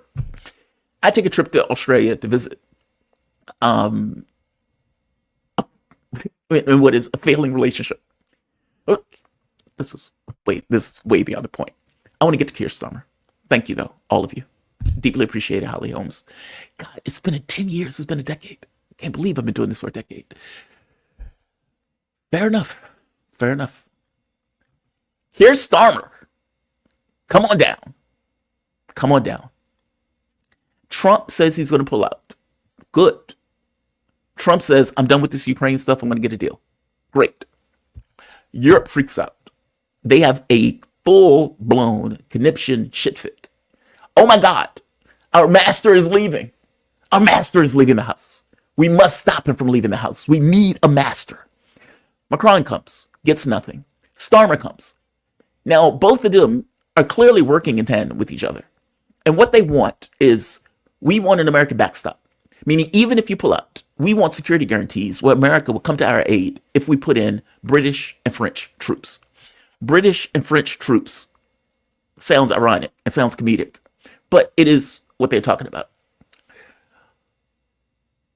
Trump does not give them that at all. He doesn't give them squat. And this is Starmer being bent to form, where he is now saying, okay, it's good that Trump is coming up with a peace deal. That is not what he believes, by the way, and I'm going to go into some of the other conversations that have been taking place while they're there. But this is funny. I'm going to start. In fact, I'm not going to start with that one. I'm going to start with this one. When Starmer is asked, where's the clip? Here we are. Starmer wants Trump to give a backstop. Listen to this exchange that takes place between these two. And listen to the pause that happens when Starmer realizes what Donald Trump just asked him. Between our two countries. That is why this is the greatest alliance for prosperity and security I think the world has ever seen. Whenever necessary, we absolutely backed each other up, and that's at the Could you core take of on the Russia by yourselves? Well, All right, one or two more. He said that as a punchline. He said it as a punchline. Oh, he said it as a punchline. He's like, we have a good, close relationship. The U.S., we always back each other up. And Trump, out the blue, can you take on Russia by yourself? And then just laughs. Just laughs. Oh, he just laughs. He is pointing out your weakness as the punchline to a joke. He is pointing out your weakness as a punchline to a joke. It is humiliating. You are sitting there begging him to help back us up. And he is using this language of, well, we back each other up. We are allies. We do blah, blah, blah. And Trump's like, hey, can't you take on the Russians by yourself? And Starmer is like, and they laugh because of how funny it is that you would even posit the potential for the UK to take on Russia by itself. They would get their asses handed to it. All of them know it. And Donald Trump is highlighting this in the conversation with Starmer in the public view of media. Now, what's also wild about this conversation, or Trump even positing this, is that, so you want to put in French and British troops into Ukraine as peacekeepers. Fair enough. Can you take on the Russians by yourself? Meaning, if you're that hopped up to do that, and I just asked you this question, everybody knowing the answer is no, then what you're effectively trying to commit America to is fighting the Russians on your behalf. Because what we all know is that Russia would target those troops immediately. They have to, with severe prejudice. You cannot have a nose under the camel's tent. And what I mean by that is, the moment that the camel gets his nose under the tent, the camel is coming into the tent. There's nothing you can do. You can hit that nose, you can do whatever you want. The camel is coming in. That's the point. The moment that Russia says, okay, we're not going to target the French troops, we're not going to target the British troops, you're going to get more French, more British, more other groups coming in with the belief that Russia's not going to target those troops. That is off the table. They know it. And so their thought is, if we can get America in, then maybe they won't attack us because America would get involved. Well, dude, Trump is telling you over and over and over again, I'm going to end the war. I'm not going to end it by putting in European soldiers that are going to be tripwires for us to inflame it, meaning you're not going to stick me in a situation where you entangle me into a conflict I don't want to be in. The answer is no. If you want to do it, you can do it, which is his point. You can fight the Russians by yourself, right? You don't need me in this. Why you need me? You can do it. You're the mighty British Empire. The sun never sets on the British Empire. You could fight the Russians, right? The battle-hardened, million-man army that has been killing and dying to the tune of hundreds of thousands for the last 3 years. Certainly, your falling apart British military can do it.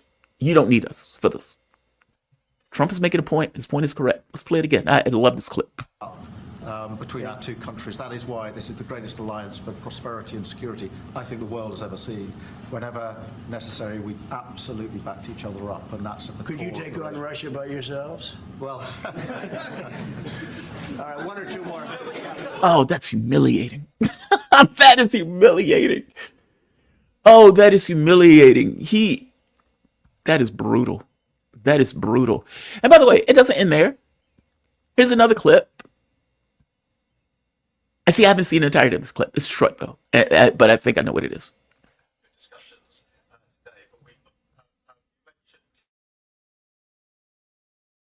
doesn't exist. We're the closest of nations, and we had very good discussions today, but we didn't That's discuss enough. Canada. He didn't even let him finish.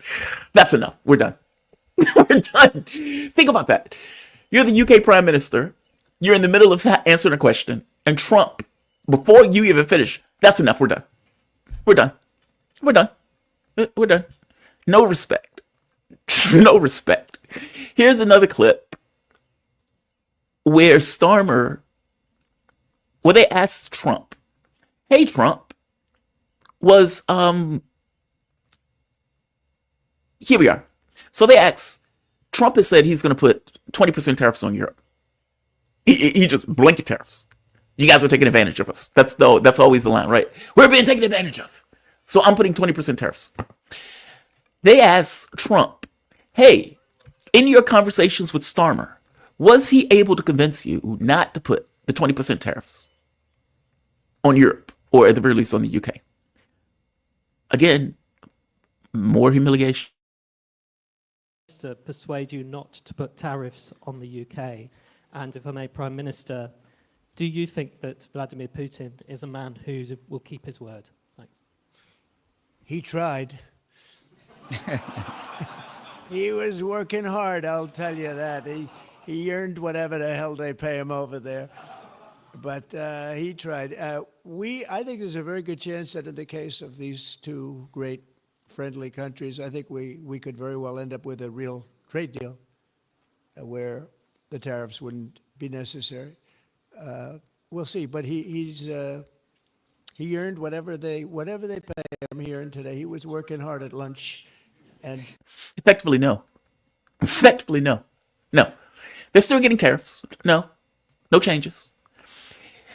And one other thing with this that needs to be taken into consideration and needs to be understood. The UK is no longer under the auspices of the European Union. Meaning, if they make a trade deal, they're making a trade deal just with the UK, with the US. They are gonna get reamed. When Sarah Bills is on, or when the gentleman was on earlier today, and they were like, the European Union sucks. Okay, fair enough. It's a democratic institution. It sucks. Agreed, because it wasn't supposed to be a democratic institution. It was supposed to be a trade union. And the entire thing was a trade bloc. All of this other stuff that they've added on top of it is in order to stabilize the trade bloc. And so, as a democratic system, less so, right? As a trade bloc, it does its job. No, it's not necessarily great for industries internally to Europe. But if you're thinking of a bloc of countries that represents like 500 million people, That is far more weight to trade as opposed to Fortress UK, tiny island, the UK. They don't have the leverage in these trade negotiations. The UK is going to go into a trade deal with the United States, and the United States is going to throw its weight around like a gorilla in that room in regards to that trade deal. So whatever Starmer is going to come up with some kind of agreement on a trade deal with the United States, yes, they do want a trade deal. No, it is not going to be in their best interest, as it would be if they were associated with the European Union. So Trump saying, yeah, we're going to get a trade deal. Yeah, he probably gets a trade deal. They need the trade deal, but it's not going to be in the best interest of the UK. Here is another clip where Trump points out, no NATO for Ukraine. You can stop talking about it. It's not going to happen. It's done. It's over. They are not going to be part of NATO. We'll try, but Mr. President, the Europeans want Ukraine to be part of NATO as part of this deal. Are you willing to budge on that at all, or is it a firm? well, I could be very nice and say, oh, well, we'll work to it. Look, it's not going to happen. It's just not going to happen. That's what started this whole thing. Biden said that, and all of a sudden the gun started. That was one of the primary reasons it started. And this was long before President Putin. They never said it was an impossibility. So we can say, oh, gee, well, we'll try. But that's something that's just not going to happen. And then the other question they ask is about the land. Will you get your land back? Well, they've fought long and hard on the land, and you and I will be discussing that. And we're going to certainly try and get as much as we can back. But on the NATO, it's just not, that's not going to happen. It sounds like he's getting annoyed with this question. It sounds like he's getting annoyed. That, look, that's not going to happen. No. Just no. It's not going to happen. And then to go further and point out this was the origin of the conflict. Now, this seems small because it's reality, but it's a small reality that was never acknowledged. At the very least, not really. Ever so random blue moon, you would get somebody like Stoltenberg who would say, yes, this was part of the reason for the war. The fact that the U.S. president has accepted this as a fact of reality and has said over and over again, no NATO, no NATO, no NATO. You can ask me, the answer is going to remain no. Starmer, you can ask me, the answer is going to remain no. And to say it openly and continuously, okay, well, Ukraine, that's a non-starter for Trump. It's fascinating. Like the changeover is completely fascinating. And Starmer is sitting there being shot down on item by item by item. Tariffs, yes, we're still putting them in. We might be able to get a deal. If we don't, yes, those tariffs are still going to go through. I don't know what you're paying the guy, but you're paying, he did everything he could at lunch to convince me otherwise. It didn't happen. Hey, what about a backstop for the military? Yeah, no, that's not going to happen. Hey, you can fight the Russians by yourself, right? Humiliation ensues. Humiliation ensues. Like, they did this and got nothing. They did this and got nothing, with the negotiations between Russia and the U.S. continuing. At the end of it, Starmer was stuck with this. Not what he wanted, but what he was stuck with. Closest alliance, I think, of any two countries together for a very long time now. The closest alliance, I think, of any two countries when it comes to prosperity and security. And I know that together we will strengthen that even further. And on issues like Ukraine, thank you for changing the conversation to bring about the possibility that now we can have a peace deal, and we want to work with you to make sure that peace deal is enduring, that it lasts, that it's a deal that goes down as a historic deal, that nobody breaches, and we'll work with you to make sure that that absolutely happens. And it is my pleasure to bring from His Majesty the King a letter. He sends his best wishes and his regards, of course, but he also asked me to bear this letter and bring it to you. So can I present the letter from the King to you? Thank you very much. Now, he believes none of that. Starmer doesn't believe any of that. Meaning, look, it is not the UK and the French position to end the war. It is not the European position to end the war. And so the fact that Starmer is sitting here is like, hey, I appreciate that you've changed the conversation around the issue of the war. No, you don't. No, you don't. You don't. You don't. You're saying that. Two things. One, Starmer doesn't believe that. Two, there are nuances and implications in the things that Starmer is saying. They're not arbitrary. I'll give you an example. And by the way, Trump is not as dumb as I think they think he is. So when Trump turns to Starmer and says, hey, you can fight the Russians on your own, well, why is he saying that? Right? What provoked that? It didn't come out of nowhere. It came out of the nuance in Starmer's language that Trump apparently didn't necessarily like. Listen to Starmer here, and I'm going to go back to the other one too, but listen to what he's saying here in regards to we're going to back each other. We back each other. We're the US, we're UK. We back each other. Between our two countries. That is why this is the greatest alliance for prosperity and security I think the world has ever seen. Whenever necessary, we absolutely backed each other up, and that's at the Could you core take of on Russia by yourselves? Well, Right. The reason that Trump said that is because Starmer points out, well, we're allies. We back each other. We back each other when it counts. Okay, what does that mean? What is that in the context of? It's in the context of British, French troops in Ukraine. We back each other. And Trump is like, dude, hey, can't you take on the Russians by yourself? We're not backing each other in this. That's not where that's working. This backing each other language is Trump is putting a knife in it. When he is making this statement here, where he's like, we're going to work with each other in order to end the conflict. Again, no, we're not. No, we're not. We're not working with you. You are irrelevant to us. Macron, you are irrelevant to us. Callas, or whatever her name is, you're irrelevant to us. We are going to work with Russia to come up with a deal. We're going to present that deal to Ukraine. We're going to get rid of Zelensky if he doesn't sign that deal. And he's not even the PM at that point. We need an election. We're going to get somebody to sign that deal. It may even be the RADA. You will not be part of that negotiation. The language that he is using here is trying to insinuate that Europe and the US are going to work together on a deal when that is obviously not the case. Kellogg is there to babysit Europe and to babysit Zelensky. The mineral deal. Okay, we need to get to the mineral deal. But the language that Starmer is using over and over again is insinuating something that Trump is putting a knife in over and over again as he insinuates it. It's fascinating. Starmer leads with squat, short of humiliation. The mineral deal is different and interesting. Initially, when the mineral deal came out, Boris Johnson was like, well, wait, this is extortion. Now, Lammy, we got to get the Lammy. So Lammy is the chubby black guy, Brit, at the meeting. Lammy said this earlier, I believe on Twitter. Deluded, dishonest, xenophobic, narcissistic, Donald Trump is not a friend of Britain. He is not fit to hold public office, let alone worthy of our country's highest honors and banquet. The Queen, Theresa May, is selling out the UK to a serial liar and a cheat. Now, this was when Donald Trump was supposed to visit the UK. This was a year ago, give or take, if not longer. Lammy is right there. This guy, black guy, sitting right there near Trump after having this out on social media.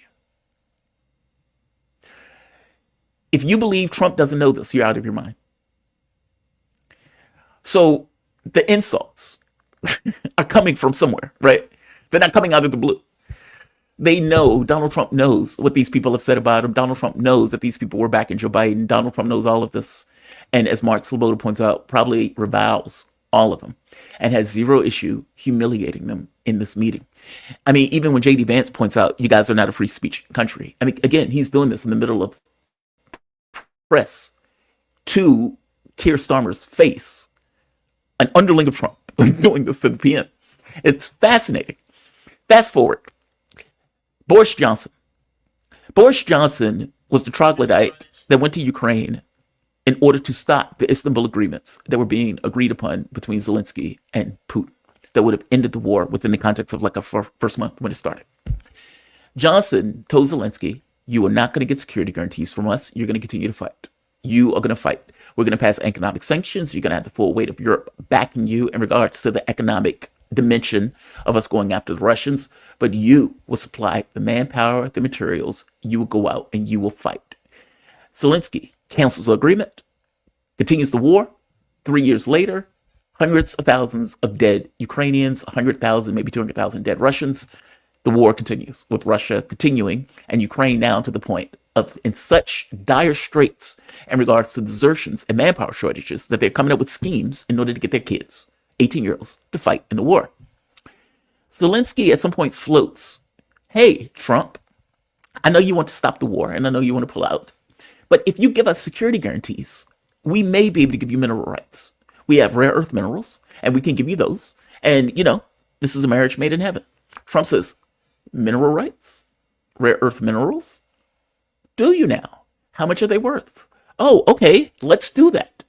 And so Trump goes with the idea of let's make this deal. No security guarantees attached, but let's make a deal. And let's make the deal not just for rare earths, but for hydrocarbons, for oil, for gas, for effectively 50% of anything coming out of your ground that's been extracted. We want it. And we want it for the foreseeable future. I didn't even see a timescale that was built into the deal, the framework of the agreement that Zelensky was supposedly coming here today to sign. It is a weird deal, and many of the details of the deal need to effectively be worked out. What's interesting, though, for the deal itself, though, is everything that is included goes beyond this idea of just rare earth minerals. It goes into, like I pointed out, oil, gas, hydrocarbons. I think they said extractable resources, whatever the hell that means. That is the thing in the framework that Zelensky is supposed to sign. Now, they are arguing, well, we're going to get security guarantees in this. Up to this point, there are none that are at their disposal. However, Starmer and Johnson thinks it's a good idea. Johnson apparently called Zelensky and told him to take the deal. The reason they're telling him to take the deal is, A, I would wager that they know Zelensky is not really the legitimate ruler. And so him signing it doesn't really matter. There's that part. 2, it's so vague and all the details need to be worked out. You're effectively just signing a framework, even though you're effectively signing over all of the future of Ukraine, 50% of it, what's left. But more importantly, they want to entangle the U.S. into Ukraine.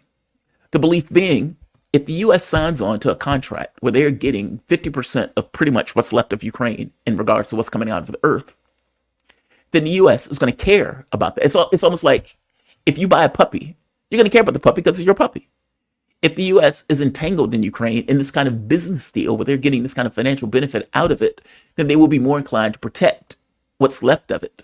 So even if I don't give you a security guarantee, even if I don't say I'm going to give a backstop to you, then I may still care about the fact that I have a financial interest in the country itself. And because I have a financial interest, may not want Russia to take all of it. Now, again, the objective of Russia is not to take all of it. Irrelevant to the point. They believe that the trade deal will entangle the United States and, on some level, incentivize them to protect Ukraine in a way that wouldn't be the case if the trade deal didn't exist. That's their thought. But you must understand, this is a thought of desperation. This is not a proactive way of going about it. This is trying to get it from behind. Will this work? Hopefully Trump is smart enough to know that. By the same token, Donald Trump looks at this as a financial potential, even though it's vague, even though it's ludicrous in regards to what it's asking Ukraine to give. He looks at it as a business potential. And that, hey, I may not be able to get anything out of it now, but we may be able to get something out of it later. Now, the catch becomes, do you do that and remain unentangled in the conflict and able to end it in the way that you say you were going to end it? Steve Bannon saying walk the F away is probably the most accurate and the most right if indeed your objective is to get out of Ukraine. Trump sees profit. He wants to get something out of it. Can you extract the profit without being entangled? And do so while also ending the war? That's the question. That is what these guys are angling for, considering that their front door plan did not work. It's fascinating. Absolutely, entirely, completely fascinating. These people are sociopaths. And thankfully, Trump told them to effectively F off. I want to bring in my man, though. Jeremy Kuzmarov. How you doing this morning? Wait a minute, 1 second, Jeremy. I want to get the audio right. I take off echo canceling because it's this weird effect where the volume goes all over the place if I have it on. And I don't necessarily want to know when I'm by myself. How you doing, Jeremy? You doing okay this morning? Yes, I'm doing great. How are you? I'm doing okay. By the way, where are you located? Where in part of the world? Tulsa, Oklahoma. Oh, okay. Okay.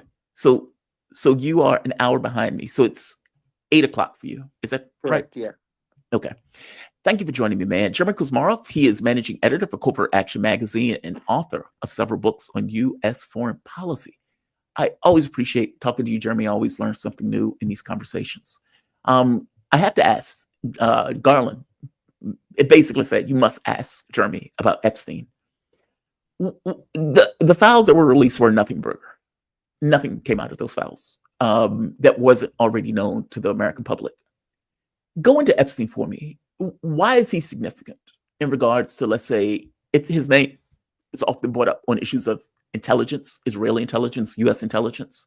There's a belief that he was running honeypots in order to hold and have information on people who Israel or the CIA wanted to target. What's true about all of this? Go into it for me. Yeah, I believe that's the case. I believe the media leaves that out, that he's intelligence, and that this was an intelligence operation, exactly as you say, connected with the Israeli and CIA, and that this was a honeypot trap to get powerful people, because there were cameras everywhere in his house, and all of this was recorded. So what was the purpose of recording? If you're committing a crime, you don't want to record yourself and incriminate yourself. It's because it was designed to, and that's how power often is wielded. I think, people don't always understand that. And if you go back in the history, look, why was J. Edgar Hoover so powerful? Because he had files on everybody, and that means all the powerful people, and he knew about all their sexual transgressions. The Kennedys, and now the new documents. It's expected that the new documents that will be released on the JFK assassination will implicate Hoover, and it's already known he had involvement in that.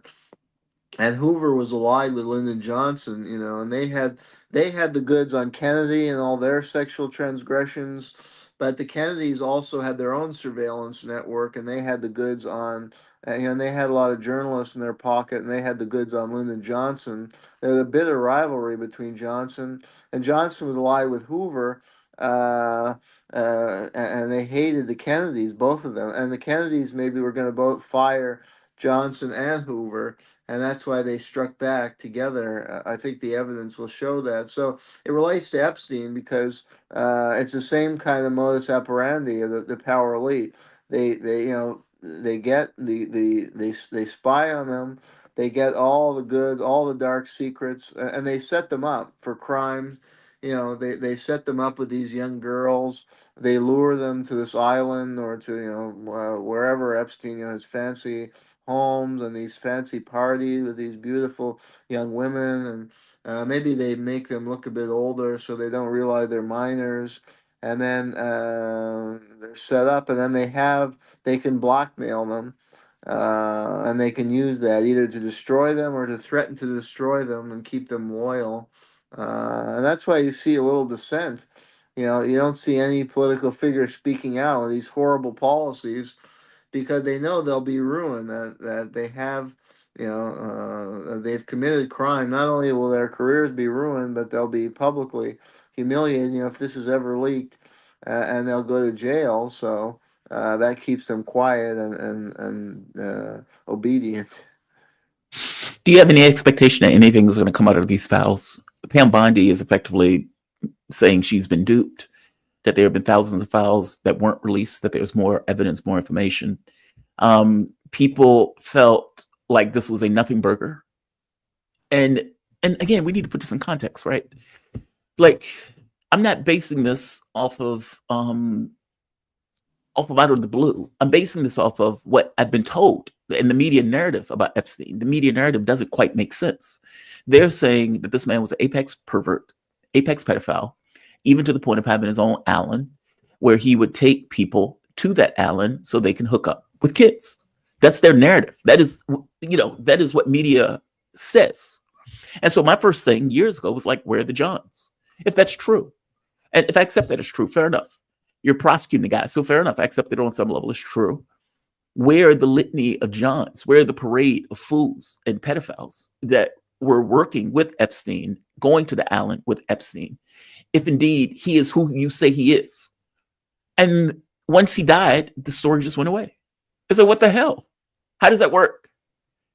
Like, so many people like me, certain people in MAGA, certain people who just care about the fact that, or have an interest in the lifestyles of the rich and famous and some of the horrible things that they may do, are like, okay, how are you not giving us the list of criminals that was working with Epstein?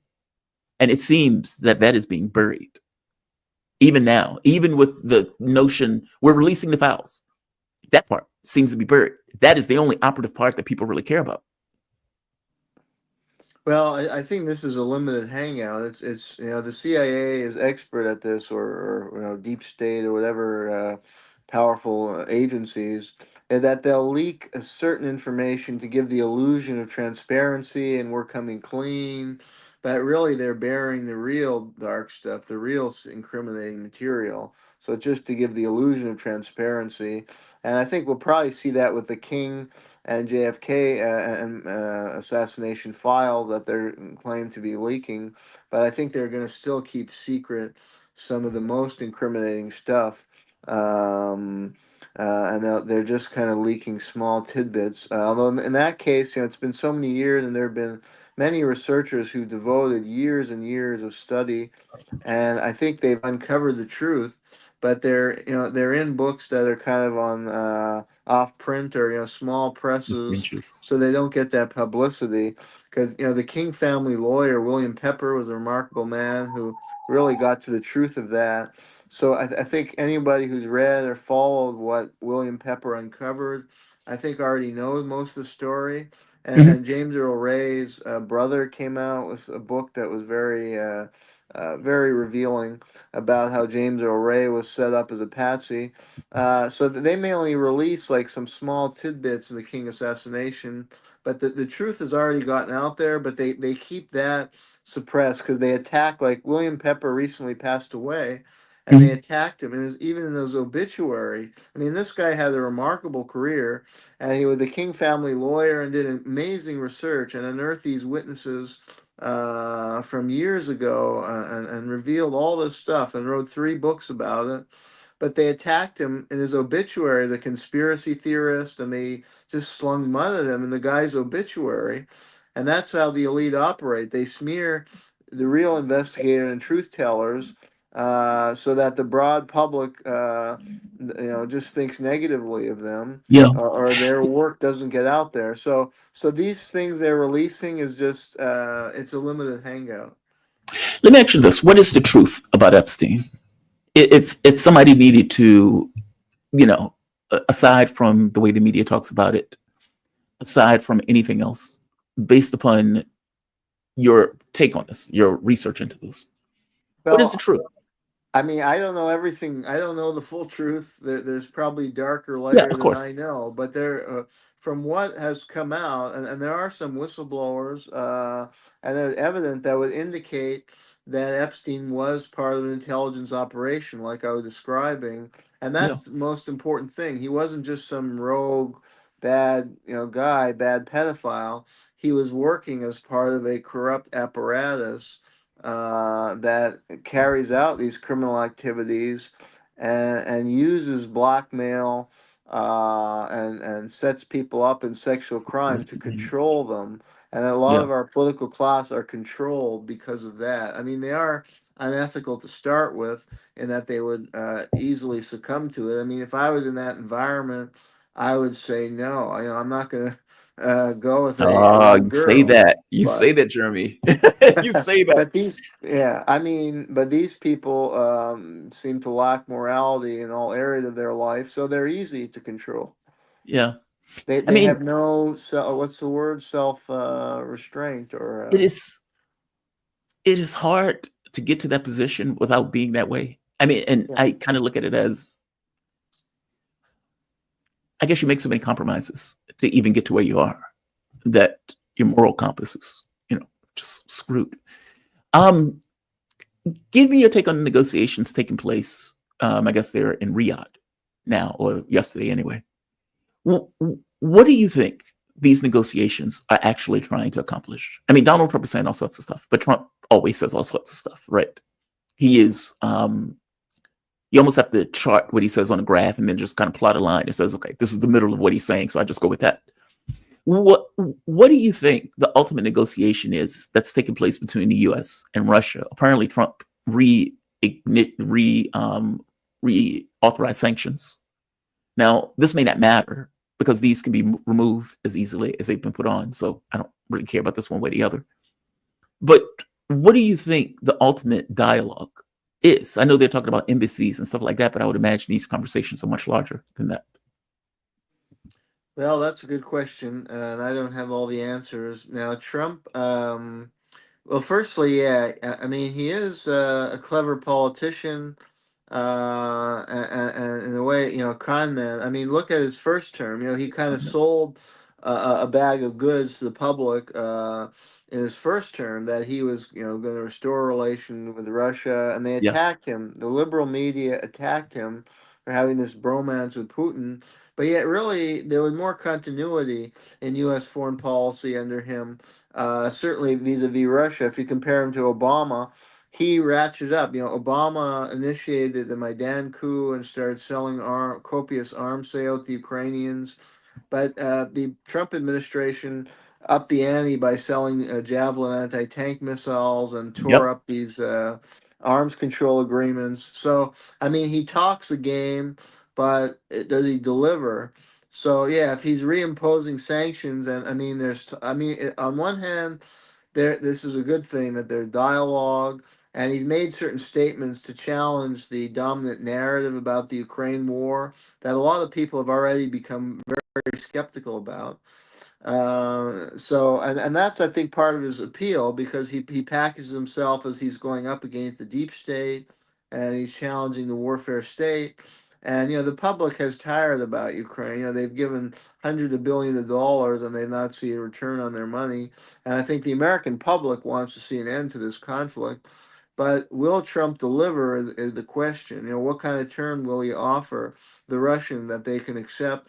Now, I do think there are people surrounding Trump, and one is Eldridge Colby, who is William Colby's CIA director grandson, who actually would their view is that China is the great threat to U.S. global power, and that they want to, what was a disturbing aspect of the Biden Obama especially policy was to draw Russia into the arms of China and a kind of axis against the United States that could undercut U.S. global hegemony.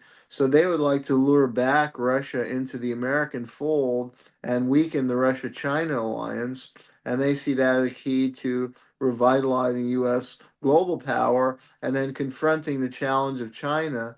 I think that's the thinking of Eldridge Colby, who's quite high now in the Pentagon, and some other people surrounding Trump. So I think there's that vision that would push for a settlement of the conflict and a reinvigoration of U.S.-Russian relations, which I think is a positive, even if I don't necessarily share their overall worldview. I hope for that outcome. So I think it is a possibility, and some of the statements that Trump's second term will be different from the first term, and some of Trump's statements are much more strident and strong against Zelensky. Although he has been, I saw yesterday he backtracked when he called Zelensky a dictator and said he started the war, and then he's like, "Did I say that?" So he's maybe somebody's also pressuring him. I mean, he may be. There are other views. This Colby view is one faction. Don't forget, there's always rivalries and differing visions among the elite. So which one will prevail? In Trump's circle, there may be others who want to continue the kind of low intensity conflict and bleed the Russians, who still see Russia as a threat to the United States. I mean, I think the strategy has been to just try and bleed them in Ukraine, harm their economy through sanctions, bog them down in Ukraine, and so they can't intervene elsewhere, and just weaken them, and that will enable U.S. Dominance in Central Asia. There are a lot of the neocon believe that, and there's still a lot of neocons in the foreign policy orbit around Trump. So whether the Colby vision or the neocon prevail, we'll see. What do you make of these talks lasted for 6 hours. That is that is significant on its face, just for the time frame. But when they broke the talks, they didn't really make any statements. Like, it wasn't like, here's a communique of the conversations that we've had, and this is what we discussed, and this is what we agreed upon. They didn't do that. They did agree to further talks, which is, again, good. What do you make of not having a statement after the fact? I mean, is that in and of itself significant? And I get we're reading tea leaves, and we may be reading too much into it. But every other meeting, they seem ebullient. They talked about, we're going into other meetings. This is significant. We made progress on this front. On this one, you spend 6 hours talking to somebody and come out without an explanation of what you talked about and what you've agreed upon in those 6 hours in furtherance of further talks. That seems weird to me. Yeah, I agree with that. I mean, I think this is also very politically sensitive. So I think they're maybe unsure exactly what message they should present to the public. And don't forget, Trump has been constantly attacked for engaging in any kind of dialogue or negotiation. He's been attacked, as a Putin lover and having a bromance with Putin. And so, I mean, he is weary of those kinds of attacks. So I think his team is very careful about what message they want to come across, and be sure, that the deal they're pushing for with the Russians is one they can sell to the American public. So that there could be that aspect on the American side. I don't know as much on the Russian side what their motives are. Interesting. Can we go into Keir Starmer for a bit? Okay. Starmer and Macron come to the U.S., both working together, are trying to get the United States to agree to this military backstop in Ukraine. Trump, over and over again, effectively says, A, no NATO for Ukraine, and B, I am not going to put American troops as a backstop for you idiots putting in peacekeepers, quote unquote, into Ukraine. If you do it, you're on your own.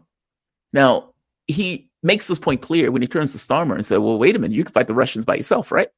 And everybody in the room laughs, which is a level of humiliation that is hard to wrap your head around when the punchline of a joke is your own weakness and inability to do the thing that you effectively want to do. I'm going to play this, but I want to get your take on the meeting. I'm going to play this just because it's funny to me.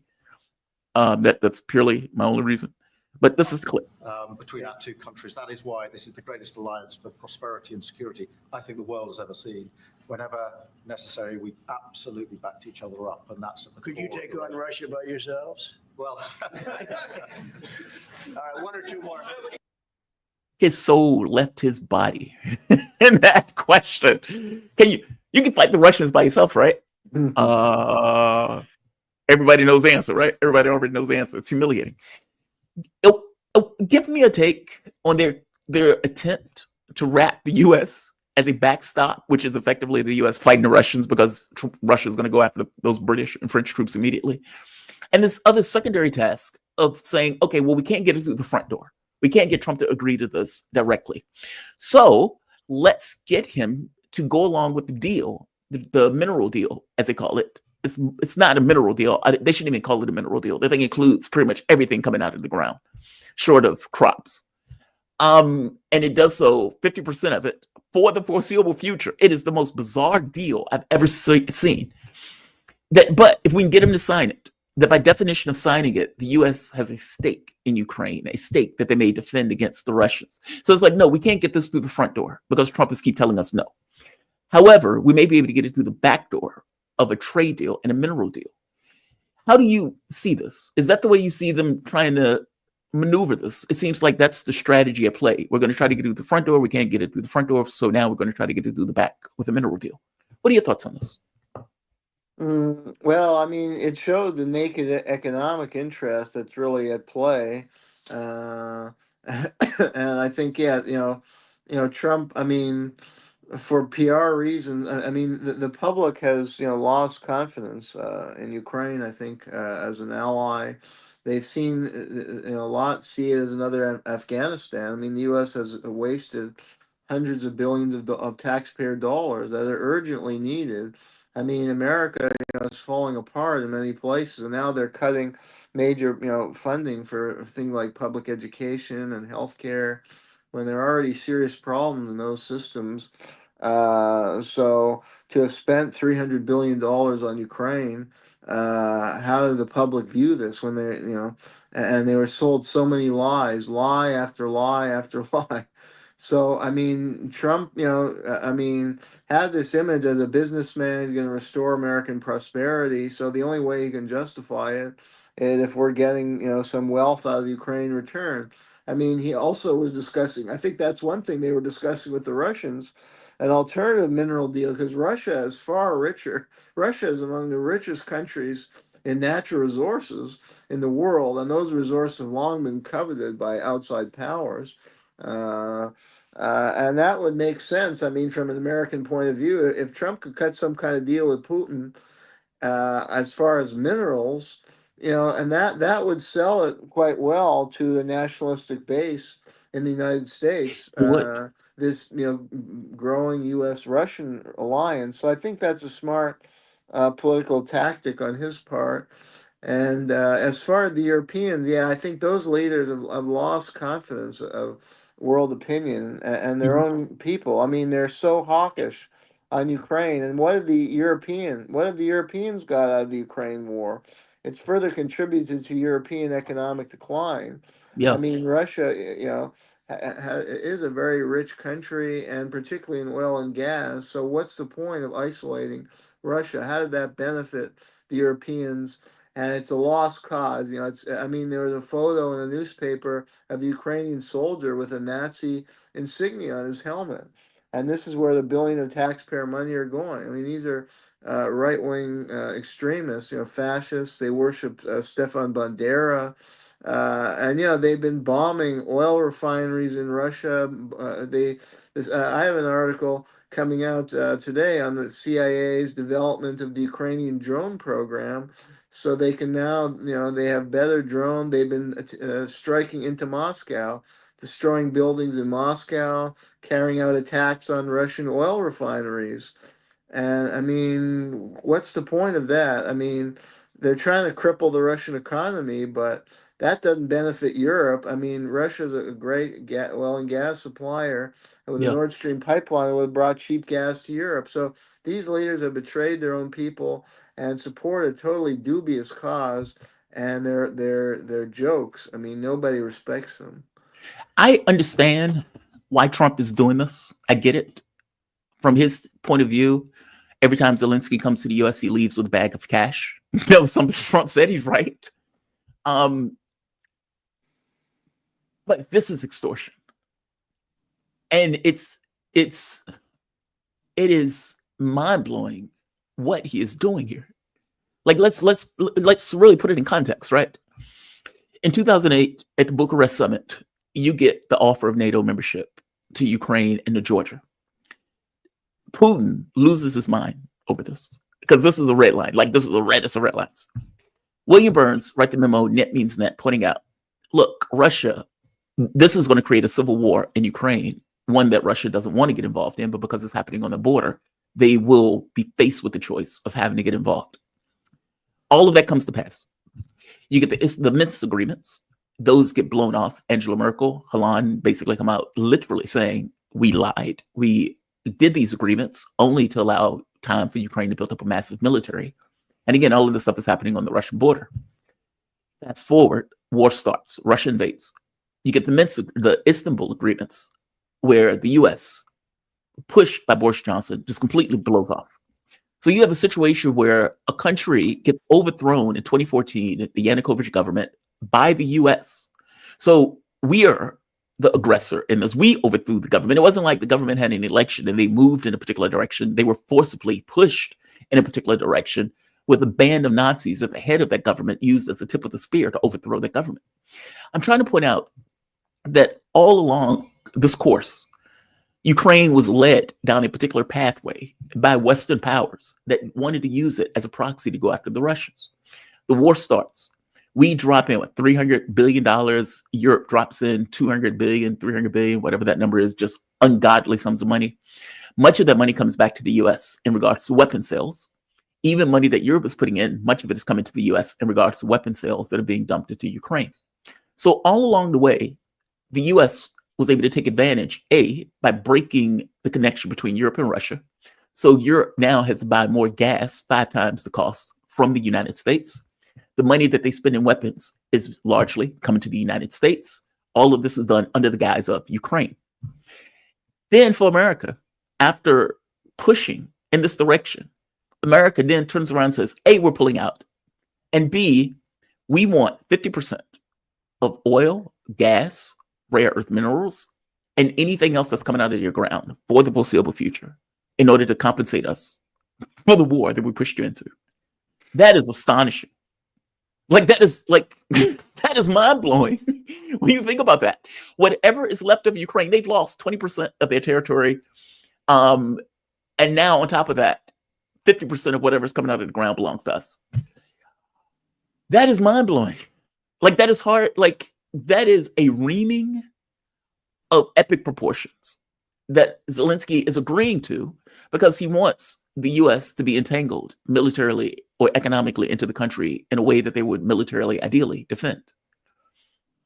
I get why Trump is doing it, but Jesus Christ, am I seeing this right? Like, am I viewing this with the level of astonishment that I should be viewing it with, or am I getting something wrong in my assessment of this?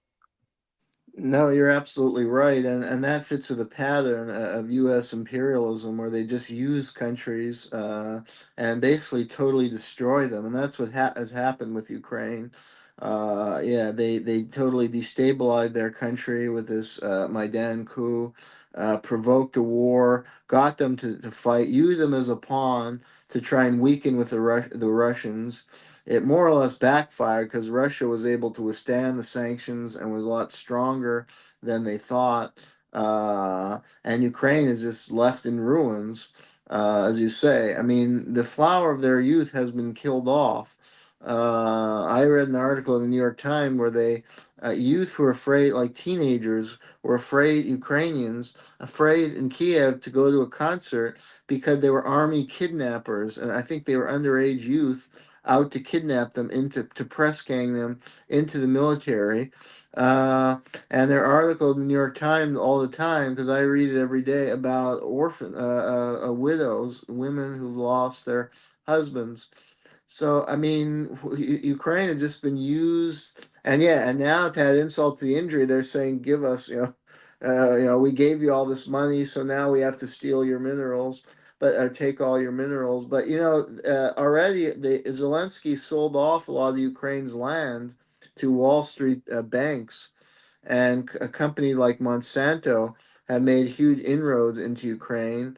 And this Ukrainian Reconstruction Agency, I don't know what will happen to it, but the Biden administration had set up a Ukrainian Reconstruction Agency to further turn over Ukraine's economy completely to Wall Street. But this fits with the pattern. And, Henry Kissinger once said, it's bad to be an enemy of the United States, but worse to be its friend.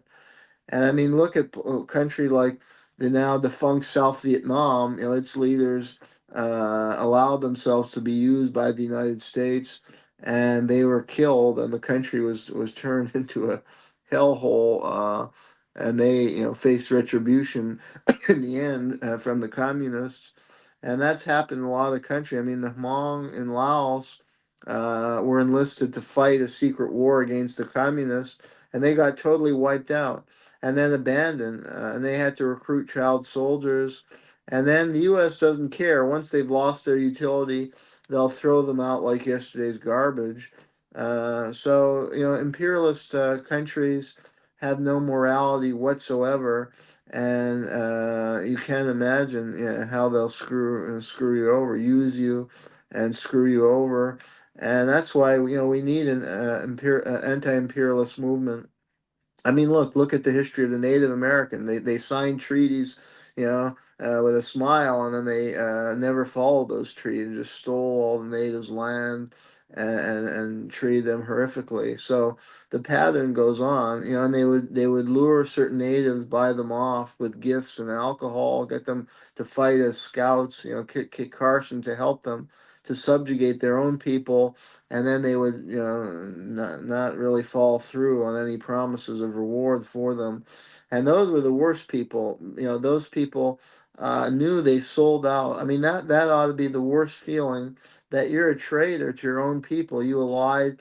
You succumb to this allure of short-term wealth or gain to sell out your own people, and that's what Zelensky has done. He's a traitor, and there's karma in life. One way or another, he's not going to meet a good end, because he sowed the ruin of his own people, and he sowed a generation of youth to their death for his celebrity, and he'll face the consequence one day or another. Speaking of Zelensky, so I hope this is the clip for it. Zelensky is saying, look, there are no security guarantees. I'm sorry, there's no ceasefire without security guarantees. This is him. I hope this is the clip that I want this clip to be, but we'll see. Right here, The Guardian is showing this. I don't know if this is in English. We will find out. Може бути великий успіх It мати, is not in English. Great. або тихенько пройти.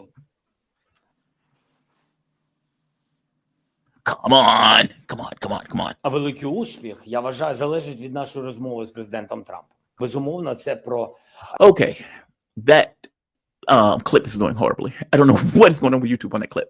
Either way, what he's saying in that clip is effectively, if we don't get security guarantees, there is no ceasefire. Clearly Zelensky is an impediment to any kind of peace deal. And it was coming out of the New York Post that people in the Trump admin were like, he needs to go to France. Basically, he needs to leave. I don't know why they picked France. I don't know why they didn't say Florida. But whatever. There was like, he needs to leave. He needs to go. He needs to get out. And Trump going after him effectively saying, look, he has 4% approval rate. The man is a dictator. He needs to leave. So all of these people, even saying elections, is symbolic for Zelensky being taken out because nobody believes he can win another election. How much of an impediment is he to peace? Like, is he really going to play this role of, I'm not going to accept a ceasefire if I don't get security guarantees? Does he have that clout? Does he have that power? Does he have that capability of being a flying ointment of any kind of peace deal? Or is he just going to be dictated terms? Is it going to be, we're going to make a deal with the Russians and you will be presented the deal that you need to sign? Where do you think he factors into this? How much clout does he have in gumming up the works of any kind of agreement made between Russia and Ukraine?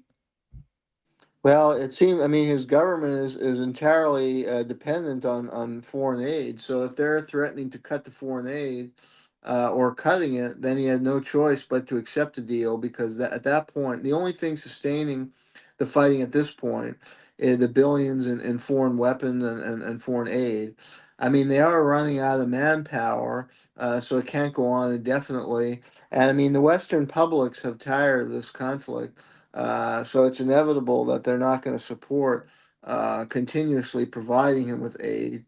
So then the writing's on the wall. He had no choice but to flee the country and accept some kind of deal. And he would fit the classic definition of a puppet, because he's sustained by foreign aid and support. And I've never seen this pathetic display of the leader coming to continuously beg for more and more weapons and arms. And he claimed it to save his country, that in a war that he provoked with the U.S. and EU, and then these congressmen just fawn, kissing his feet and throwing away the national treasure into a sinkhole. That's the most, it's rated in all the indexes as among the most corrupt countries in the world. And there are reports about a huge amount of those arms have been resold or stolen on the black market. And there have been incredible levels of corruption among his inner circle and in the government in Ukraine. And it's just an entirely corrupt apparatus. And that's one reason the political establishment is so hated.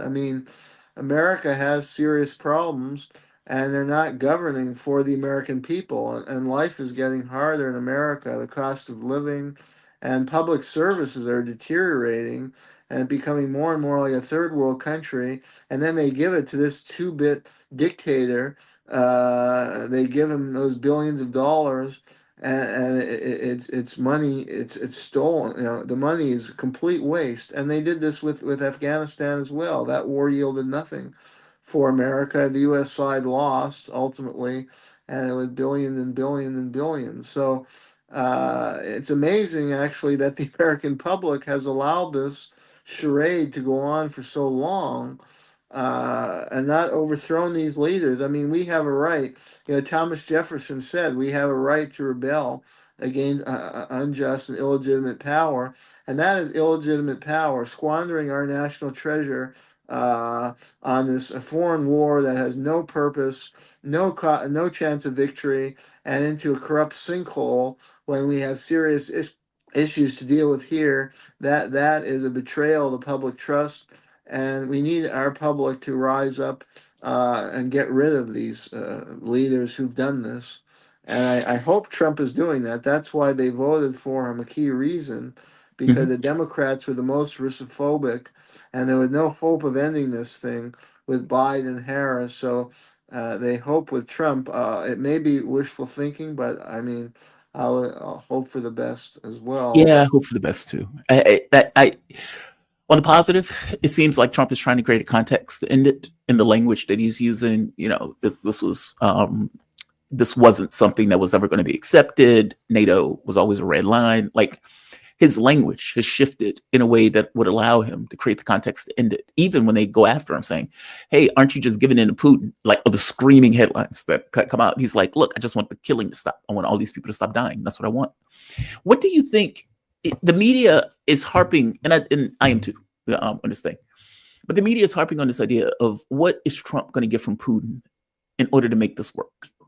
I'm fascinated by that question. God, I'm fascinated by that question. It's such a good question. Because the truth of the matter is, you fundamentally lost the war. Like, there's nothing that you can do short of going to nuclear war with Russia that will change the context of the ground. And even that is just going to be everybody dies. So it's like, what can you extract from Putin if the context of negotiations is purely the war? Which is the reason why I think the context of negotiations is going to go beyond the war. It has to, because there's nothing that Trump can really extract out of Putin specifically in the war that the U.S. and NATO has lost. Give me your take on that. Are there concessions that I'm missing that Trump can extract from Putin where he can come out and save face with? Well, I think, look, the United States is still a rich country. They may be a loser in this conflict, but I mean, the U.S. is still an all powerful country with a buoyant economy. And all along, Putin, when he came in, he was the successor of Boris Yeltsin, and he wanted, a very good relation with the United States. He was not anti-American or anti-Western by any stretch. He was not a Marxist-Leninist. I think he saw great opportunity in Russian alliance with the United States in many different areas, and I don't think his worldview has changed at all. So I think he sees an opportunity. Well, it has changed in response to particular policies, and he's adapted to the sanctions and the war. I mean, the U.S. essentially waged a war on him, and it's turned him, toward China. But I think deep down, I think he still sees, benefits in the United States. Maybe playing both camps. They're not going to cut their relation with China. I mean, Russia has forged really powerful economic relations that have boosted both countries' economy. That's not going to change, but I think he sees an opportunity, and his camp, I don't think. I think sees an opportunity in recultivating alliance with the United States and forging economic relations and deals. And I think there are business elements in the United States that have not been happy. And some of those are the business faction supporting Trump because they see great investment opportunities in Russia. And some of these are being curtailed by the Biden and the hardline anti-Russia policy. So I think a fruitful economic relationship and in other areas, security guarantee. Don't forget the Russians are hostile toward Islamic fundamentalism, And I think Russia would see possibility for allying with the United States to fight Islamic extremism instead of like fighting each other like they were in Syria. So I think that's a lot of what Trump has taken into the negotiations, and that Russia wants that. So if they can agree with sensible terms for Ukraine, they can move into discussing other area of cooperation that I think Putin feel would be very good for the Russian population. Yeah. So No, I get that, and that's fair. This, Mark always talked about the worst aspects of Putin, um, whereas in the West they see him as this kind of strongman ogre, whereas Mark is like, dude, he's too much of a Europhile, that he's too much willing to make deals, and doesn't necessarily see the threat that the West posed in the way that it posed it, especially Ukraine being the exactly, kind of main thing, and yeah. that his you would think that he's been shattered from these illusions of continuously trying to make these kind of inroads. But I agree with you. I do think if he would prefer decent relationships with America, even if you have things that you disagree with, to have open lines of communication and you work on the things that you can work towards, like you said, Muslim fundamentalism, those type of things, and trade deals. I would imagine that they may not necessarily alter their economy in the way that they had it before, where they had all of these products coming in from the West. But if there's a deal to be made, they'll take it. So I agree with you on that. And I hope that that's where the relationship goes. I hate this idea that we're antagonistic. It's like we're not talking about a communist country. We're talking about a capitalist country. And so it's not even using this notion of communism as the boogeyman like it was with the Soviet Union. You're talking about another country that is very similar to your own. We have no issue with dictators. We deal with Saudi Arabia. We deal with Egypt. We deal with Bahrain. So that can't be it. Last question, Jeremy. I asked this when this first started. I said somebody is going to be staring at stars one day at night, and they're going to say, "What was this for?" All of these people dying, all of this land being lost, almost bringing the world to nuclear conflict, which a Kamala Harris or extended Biden administration could have done, especially if they didn't have the ability to pull back. Because again, you set your context by the way you talk about stuff. And if he's a dictator, he's evil, he's the devil. I looked in his eyes, he's a killer. He is unprovoked war of aggression. Okay, well, how do you have an agreement and a deal with a guy who you've said all of this stuff about? There's no context. The language doesn't allow your action. It restrains you. In Trump's case, it's opposite. He's taking an opposite point of view. This was not unprovoked. This is more complicated than that. This was always going to be a red line. The language allows a particular set of actions that go along with the language. What was it for? Well, that's a very good question. Yeah, and firstly, yeah, related to what you were saying before, I think that's why your points about Russia, it's not a communist country. That's why I think this new Cold War doesn't have the same emotional fervor as the original Cold War. Uh, and I think that's why the public, yeah, is kind of left scratching its head, and why the conflict in Ukraine is unpopular. And there is hope, and there is, I think, an opening that Trump seems to be moving into for an American leader to present himself as ending the new Cold War and recalibrating U.S.-Russia relations in a positive way, and focusing on commercial relations or anti-terrorism. And they can sell that to the public. Where in the Cold War you had this emotional commitment to anti-communism, and there was a religious aspect to it because of the atheistic aspect of communist ideology. As far as what is this all about? Well, I think it's part of the imperialistic scheming of the U.S. foreign policy establishment and power elite that more and more in the public are questioning, and the scheme involved using Ukraine as a pawn to weaken the Russians, uh, because their goal is global domination. And Eurasia, Zbigniew Brzezinski was a key theorist for the neoconservatives and imperialists, and he wrote about the importance of Eurasia. And it's not really original thinking. If you look at British imperial thinkers and Nazi thinkers, they also placed great priority on dominating Eurasia and its oil and gas resources. So the key is to weaken Russia, use Ukraine as a battering ram against Russia. So they orchestrated that coup, drew Russia into a trap, just like in the Afghan trap. And don't forget Brzezinski was the mastermind of the U.S. foreign policy strategy in Afghanistan in the 70s and 80s, which bankrupted the Soviet Empire. And that's the exact strategy they used for Ukraine. But it's backfired this time because Putin was a smarter leader, and he was able, and things have changed, and Putin could rebalance the Russian economy more toward China and through import substitution. So the sanctions didn't have the intended effect of crippling the Russian economy.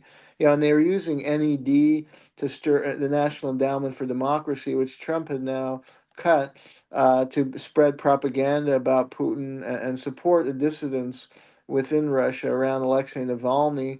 But Navalny was never a popular figure in Russia, and he was also tied in with skinhead groups, and he had an extreme anti-immigrant viewpoint. So he was not a figure and who had much support or credibility in Russia. And then he was personally corrupt and embezzled money, and he was, linked to British intelligence, seen as a foreign puppet. So that backfired, and the fighting in Ukraine didn't go that well either. The Russians took a lot of territory, so it hadn't worked well this time. But it was a shame to weaken Russia and dominate Eurasia. That's what it was all about. Jeremy, man, I always appreciate you. You are a fountain of information. I deeply appreciate you for coming and joining me. Jeremy Kuzmarov, he is managing editor for Covert Action Magazine and author of several books on U.S. foreign policy. The man knows his stuff. Thank you, Jeremy. I appreciate this. Thank you. I appreciate your kind words, and you know your stuff too. I try. You have a good one, man. Be safe. Okay, take care. All right. Jeremy is a fantastic guest. I always appreciate him. He used to come on the show prior, and he's been nice enough to continue to join me on this one. Deeply appreciate him. The man knows his stuff on U.S. foreign policy. Definitely check him out if you get the opportunity. If I'm not mistaken, he's writing another one with someone else. I can't think of the name of it right now at the moment. Next time I talk to him, I'll try to get the information out of him. Wait, he's still here. Jeremy, what is the new book that you're writing? I'm sorry to bring you back on. That's why you're still floating background.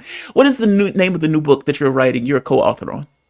Yes, I'm writing a book with Dan Kovalik called Anatomy of Regime Change in Syria, and it's going to be published in September with Baraka Books, based in Montreal, Canada.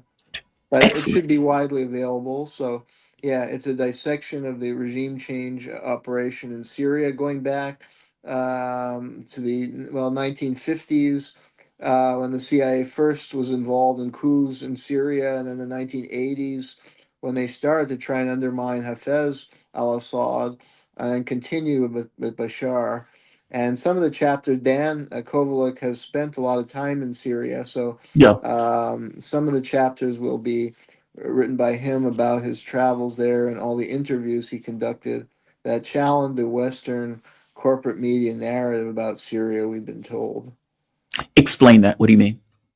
Well, just, the demonization, similar to what we've been discussing on the show about the demonization of Vladimir Putin. Yeah. There was a long-standing campaign to demonize the Assad Government. rulers in Syria. And, not to say they don't have a dark side or, they use coercion to rule. But on the other hand, there were a lot of accomplishments.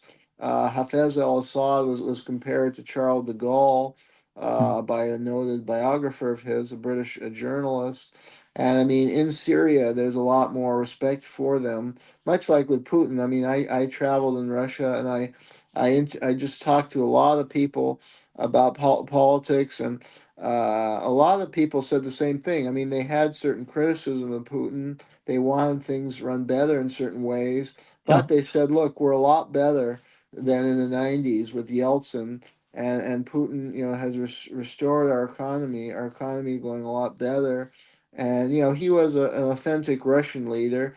And that's the same as Assad, not a foreign puppet. And in light of what they've experienced, that's a major step forward. Yeah. So a lot of people are willing to, stand by him. And it's the same in Syria. Assad, stood up for Syria.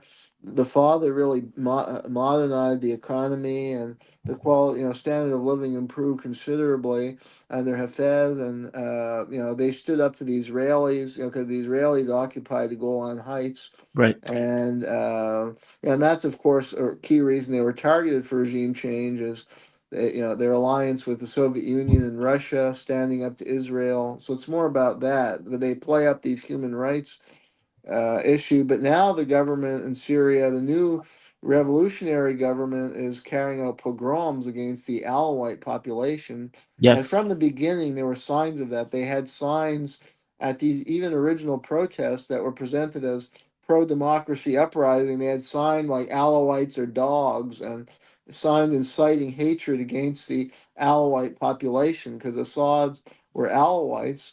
But Assad's cultivated wide alliances. They brought in a lot of different groups into the government. So anyway, this and the U.S. ultimately allied with jihadist elements who've taken over the country now, and they committed so many horrific atrocities.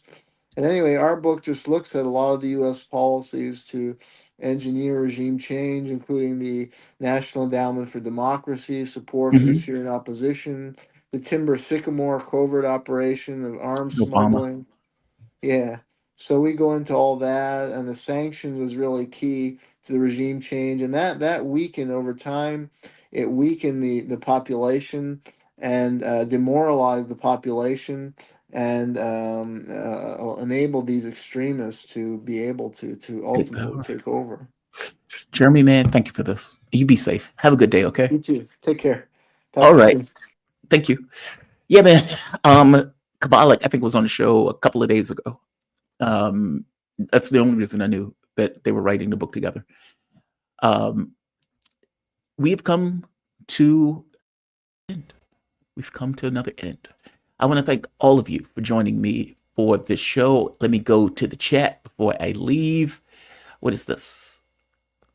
How many genocides have we had? Oh, geez, don't ask me that question. I don't know. It's grotesque. And it's even in the framing of it, but it's more grotesque to actually do it, right? Method, shout out to you. Adrian Dittman, shout out to you. Cherie, shout out to you. Elise Lennon had the first woman ambassador to Mexico. Okay, fair enough. I guess we're in a conversation about Lenin, Russian history. Johnny, a lot of culture. Well, yeah, that's the show, right? We're talking about foreign policy. I concur, Frank. Russia has had 3 years to dig in and fortify Ukraine, does not have the numbers to take it back, and last nearly a generation losing to the East. Yes. I mean, that's the crux of it, right? For all of these liberals who has taken this position that we need to fight for as long as it takes, okay, you've lost. And, you've lost the war that should have never happened, that was completely provoked. And this notion that we're standing by Ukraine as they lose 20% of their territory, and as they go through a mineral deal after losing 20% of their territory, 500,000, 600,000 human beings lost, not counting the people who have broken bodies, missing limbs in that war. And now with the US and Europe, at the very least, Boris Johnson saying, hey, now we need a trade deal that's going to take 50% of your resources. That's not standing beside Ukraine. Standing beside Ukraine would have been, hey, let's fulfill the Minsk agreement so no war takes place. Those are two different things. For whatever reason, the former, it's not discussed, is often off the table, and is often buried in order to go with the secondary thing of we're going to be with you for as long as it takes, unprovoked, blah, blah, blah, blah, blah, blah, blah.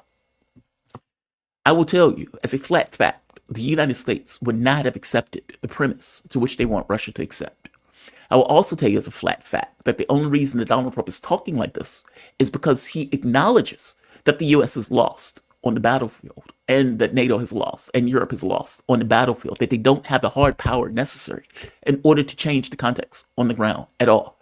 And so either you keep pushing a losing war where Ukraine would eventually collapse, or you will get NATO to set up a tripwire, in which case it all goes to shit.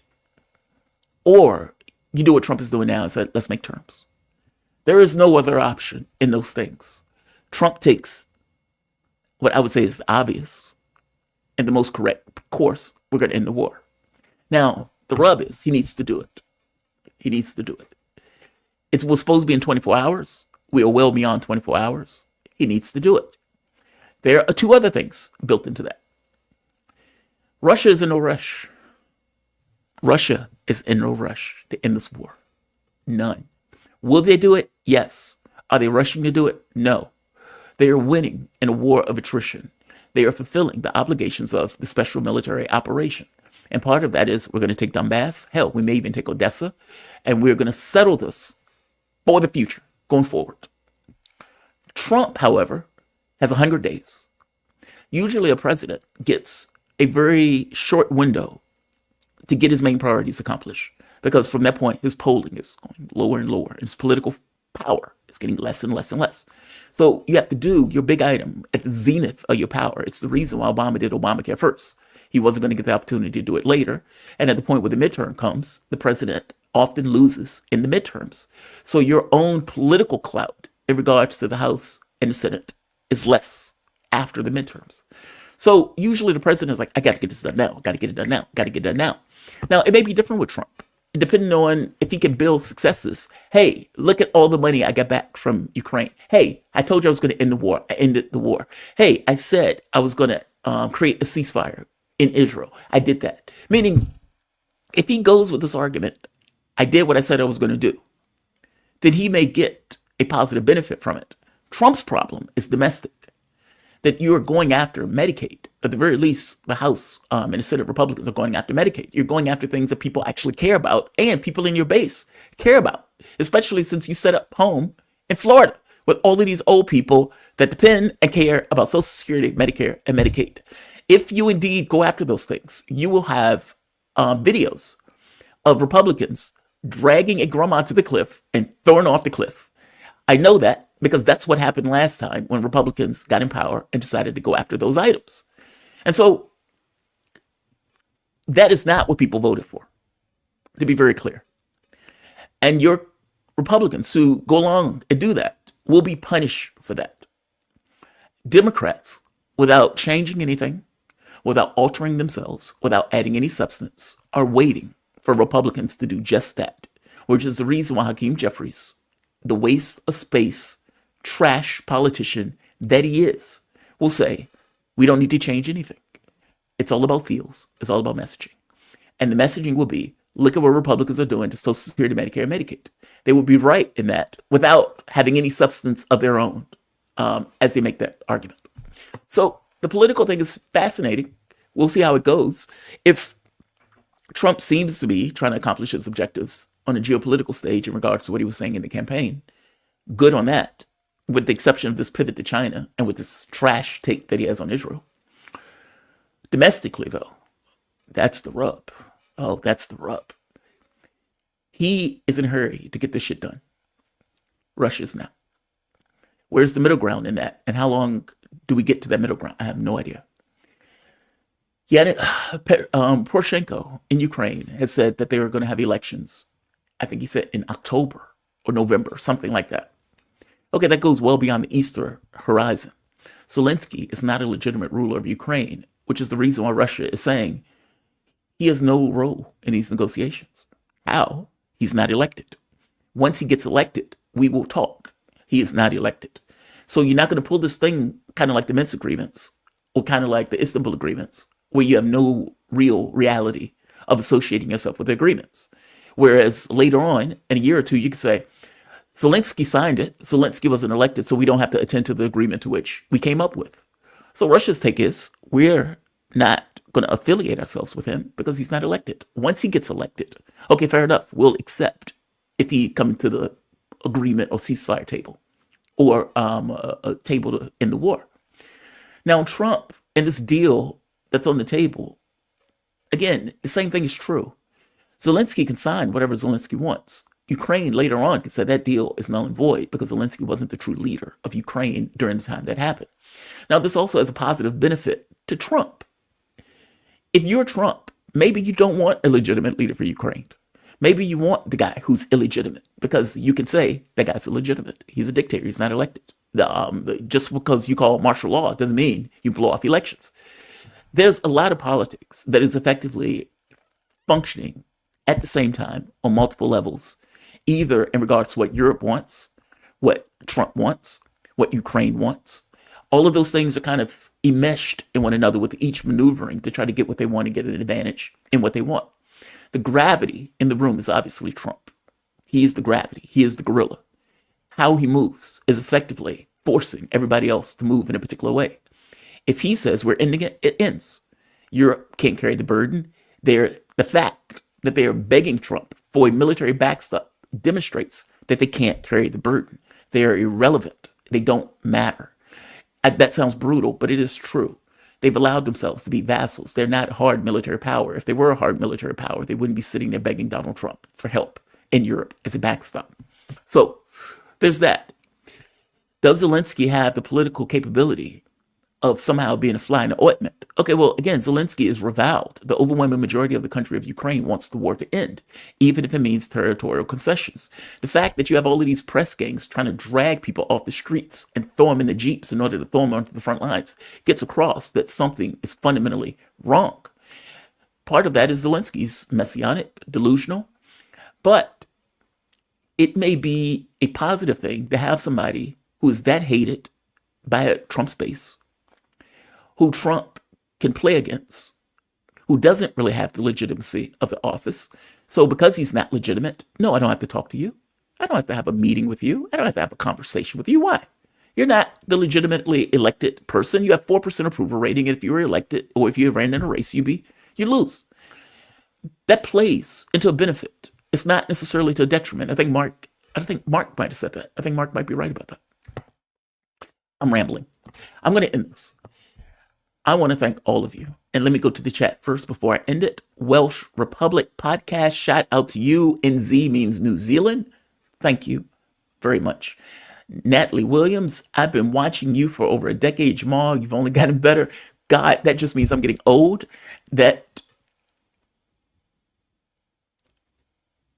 Look, I want my channel to grow.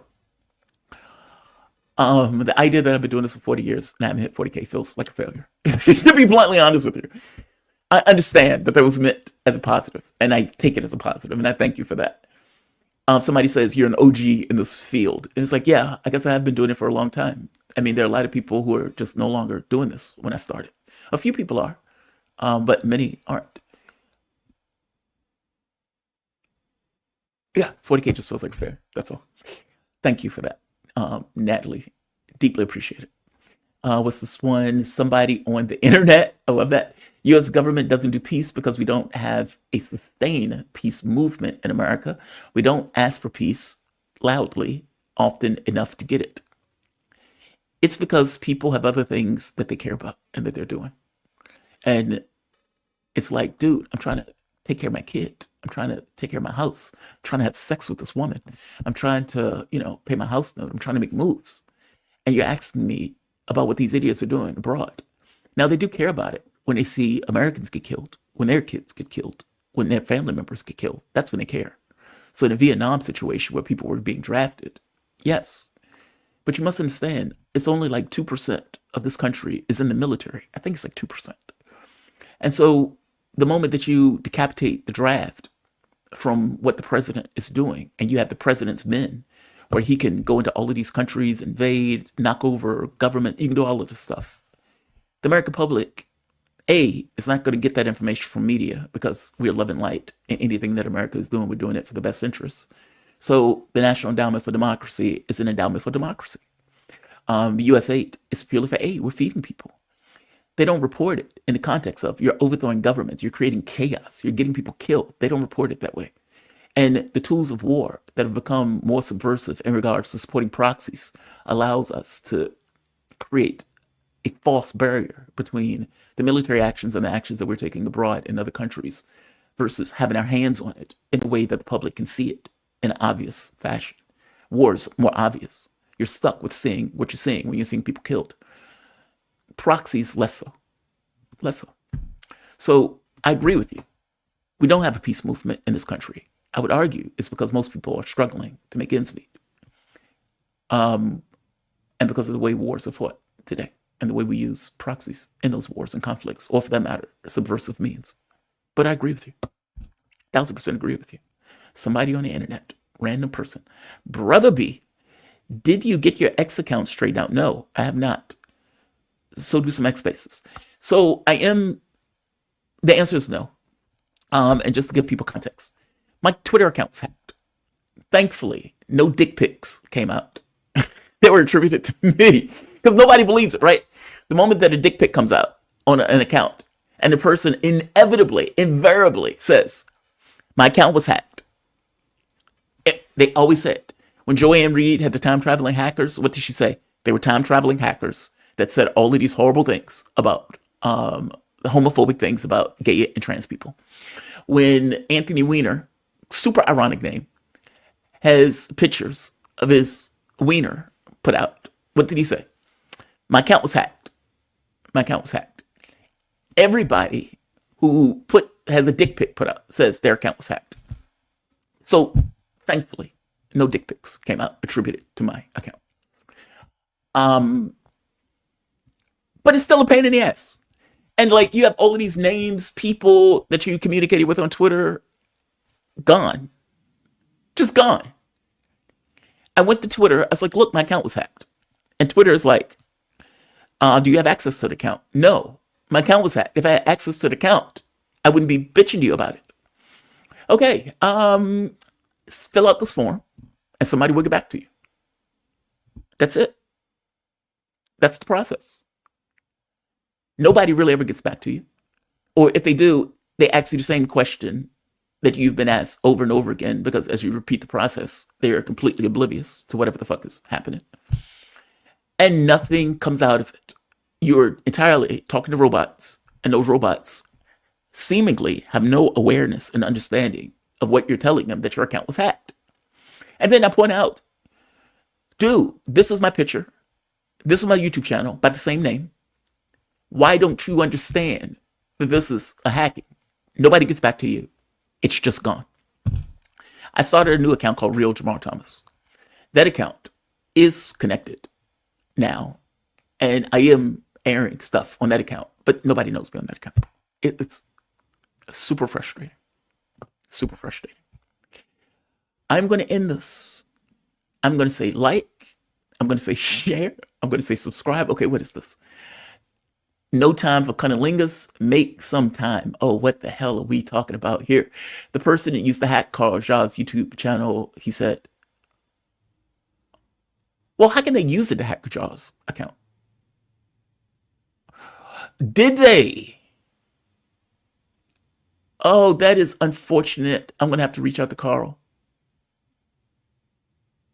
I'm going to have to reach out to Carl. That sucks. That sucks.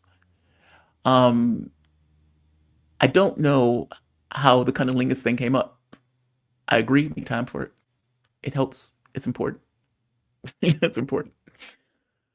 All right, I'm going to end this. I'm going to say like. I'm going to say share. I'm going to say subscribe. You guys are fantastic. I appreciate all of you for joining me. These shows are often demonetized, so anything that you give to the content, buy me a cup of coffee, even $1 helps, pays for the content, and I appreciate you guys for doing so. You all have a fantastic day. Signing off. Episode 104. We have done this 104 times. 104 times. That's not easy. Look, I know a lot of people think doing a channel, something like that, is easy. It is not. Most of your day when you're doing YouTube, and I don't know how other people do it, and if they have big teams, I don't know. It's similar to the way the radio show is set up, where you need to figure out what you want to talk about. There's that. There are not days. There's some days where you don't give a shit because none of it really matters in a larger context. But your job is to find something to talk about. So you have to find something to talk about. On top of find something to talk about, you have to get the guests. And so you have to get guests that are contextual to whatever you're talking about. That is not always the easiest thing in the world, especially on a smaller show where they're less or may not care about coming on. So you have to get the guests. That's the part I hate the most, because I don't like asking anybody for anything and having to beg somebody to come on the channel. I hate it. I hate it. I hate it. I don't like the position, but whatever. And then you have to have the substantive show where you are communicating something, explaining something, and at the very least trying to come up with an interesting conversation. The interesting conversation is then packaged into something. You can have a great interview and can't name it, which is the worst.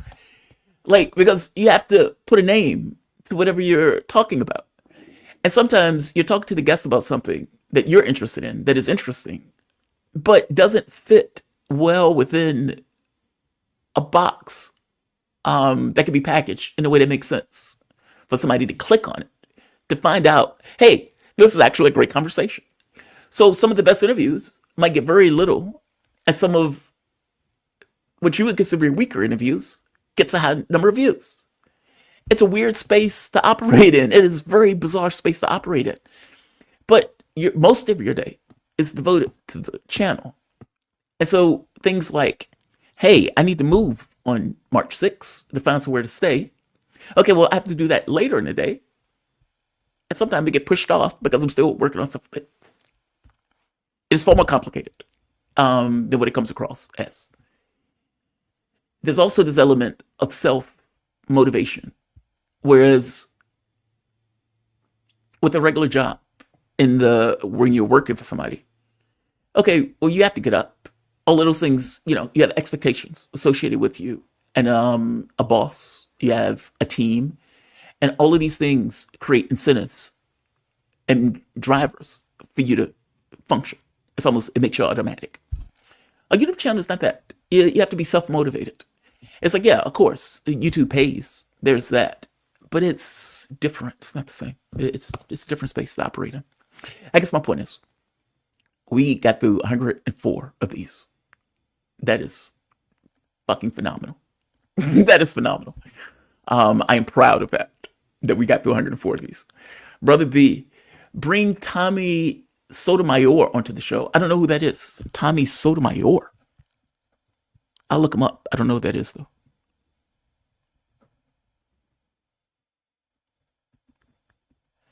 Who is he? I mean, maybe some of you might know. I don't know who he is.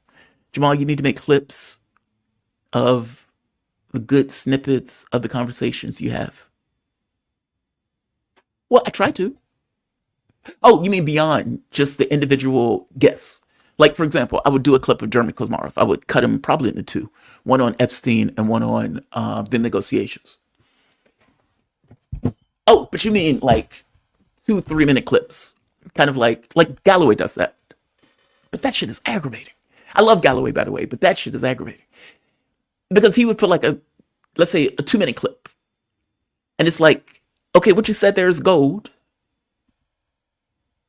But now I have to click on another clip. It becomes that. But I get your point. The clips are enticement. It gives some enticement for people to click on the other stuff. What is this? Bring Immortal Technique onto the show. That's a rapper, right? Brutus Lee. That's a rapper. Am I wrong on that? Is he a rapper? The name sounds familiar. And by the way, give props to how badass that name is. Immortal Technique. Chess, boxing, karate, martial arts, all of them fit in a very similar window. And I know some of you are saying, get that out of here. Chess and karate are not the same thing. I disagree with you, sir. I disagree with you. A, chess is a sport. B, strategy, skill, physical endurance, confidence, shit talking. It all comes into play in all of those. There's an anime, virtual something, I can't think of the name of it, my ex Carmen, and I actually used to be into animes too. I hated animes, but there were a few that I liked. And the people found themselves into this kind of video game space. And one of the guys that was in the video game space was just a monster. And I don't mean that in a bad way, I just mean his capabilities and skill in the space. And he was talking to someone one day, and she was like, you have these powers. And he's like, it's not powers, it's technique, it's skill. Oh, it's so epic. It's like, I am so good at this that when you see it, it doesn't seem human. And it doesn't seem human to such a degree where I consider it magical powers. And he's telling me, no, it's technique, it's skill. Oh, that's so epic. I get enamored by stuff like that. All right. I'm going to end this. I know I keep saying it. I'm going to end it. I keep fucking around. I'm going to say like. I'm going to say share. I'm going to say subscribe. You guys have a fantastic, phenomenal day. That's it, Sword Art. That's it, Sword Art. Thank you, Lucas. Lucas Mansion for the win. Sword Art. That's it. That's it. Another good one, by the way, Ragnarok. Ragnarok is one of the best animes. It's so good. It's so good. It's so good. Look, I'm a sucker for stuff like this, so fair enough. I know my biases on this stuff. I am a sucker for epicness. And that's either epic in word or in the context of the speech that the person's trying to get across. There is a scene where Adam is fighting God. Oh, it's so good. And Adam's skill is mimicry. And the reason that Adam's skill is mimicry is because God made man in his own image. And so the effect that Adam had as a skill was this ability to replicate what the other person is doing. Like, it's almost like he could see it as it's coming on. And as he sees it, he can replicate it. I am in the image of God. My power is this kind of after effect. And he beat the shit out of God. He lost ultimately, but he beat the shit out of God. It is such a good series. It is such a good series. Have you watched Justin Sledge Esoteric? He is now in Egypt. I have not. They've canceled Patreon shows. What do you mean? The Castlevania guy is amazing at speed runs. Is my name twice? Sword Art. Okay. Jung's The Book of Job. He stood there like Job. That's another epic thing. Enduring all of that shit that Job did. It's like he stood there like Job. He stood there with the strength of Job. Who said that? Cannabis, yeah. One of my favorite artists. A friend of mine used to joke me on that. Cannabis says shit that is so outlandish sometimes. And when he gets to talk about UFOs, I'm a sucker for it. I don't care what he says. It's like I woke up dehydrated, dropped off by 3-inch or 5-foot beings with black eyes. Oh, I love that stuff. All right, I'm going to end this because I'm rambling. I'm going to say like, I'm going to say share, I'm going to say subscribe. I want to thank all of you that contributed to the content. I want to thank all of you that watched. I want to thank all of you that liked. You will see me bright and early Monday morning. You probably see me over the weekend because there was another story that I wanted to cover. Fuck it, let's cover it now. And I'll cut this. Donald Trump has been putting the screws to the CIA and the FBI. Some of this is because he is pissed off at the CIA and the FBI because the CIA and FBI were instrumental in going with the Trump and Russia stuff, stovepiping that, spying on his campaign, and effectively trying to get him taken out in a soft coup, which would have taken place if Mueller found anything real or imagined. They tried to get rid of him. And they used Trump and Russia as a way of doing that. He knows that Hillary Clinton's information, opposition research was stovepiped into the FBI and the CIA. He knows that those people were spying on his campaign. He knows that they were trying to take him out of office. So when he gets back in, what does he do? He puts the screws to the CIA. Lots of firings, lots of offers for those people to leave, going after people that went after him, getting rid of security clearances, doing it all. CNN writes an astonishing article on this. And astonishing for what it's implying in Trump doing this. Right here. This article came out, which is shocking in what it is trying to imply and what it is saying. How Trump's government cutting moves risk exposing CIA secrets. Okay, what do you mean by that? What do you mean secrets are going to be exposed by Trump doing this? The CIA is conducting a formal review to assess any potential damage from an unclassified email sent to the White House in early February that identified possible layoffs of some officers by name and last initial could have exposed the roles of people working undercover, a source familiar with the matter told CNN. Okay, that's one way. Let's keep going. That's just one of multiple aftershocks from President Donald Trump's push to take a jackhammer to the federal government, including the CIA. I have no issues with him doing this with the CIA, by the way. God bless him for doing so. Same thing with FBI.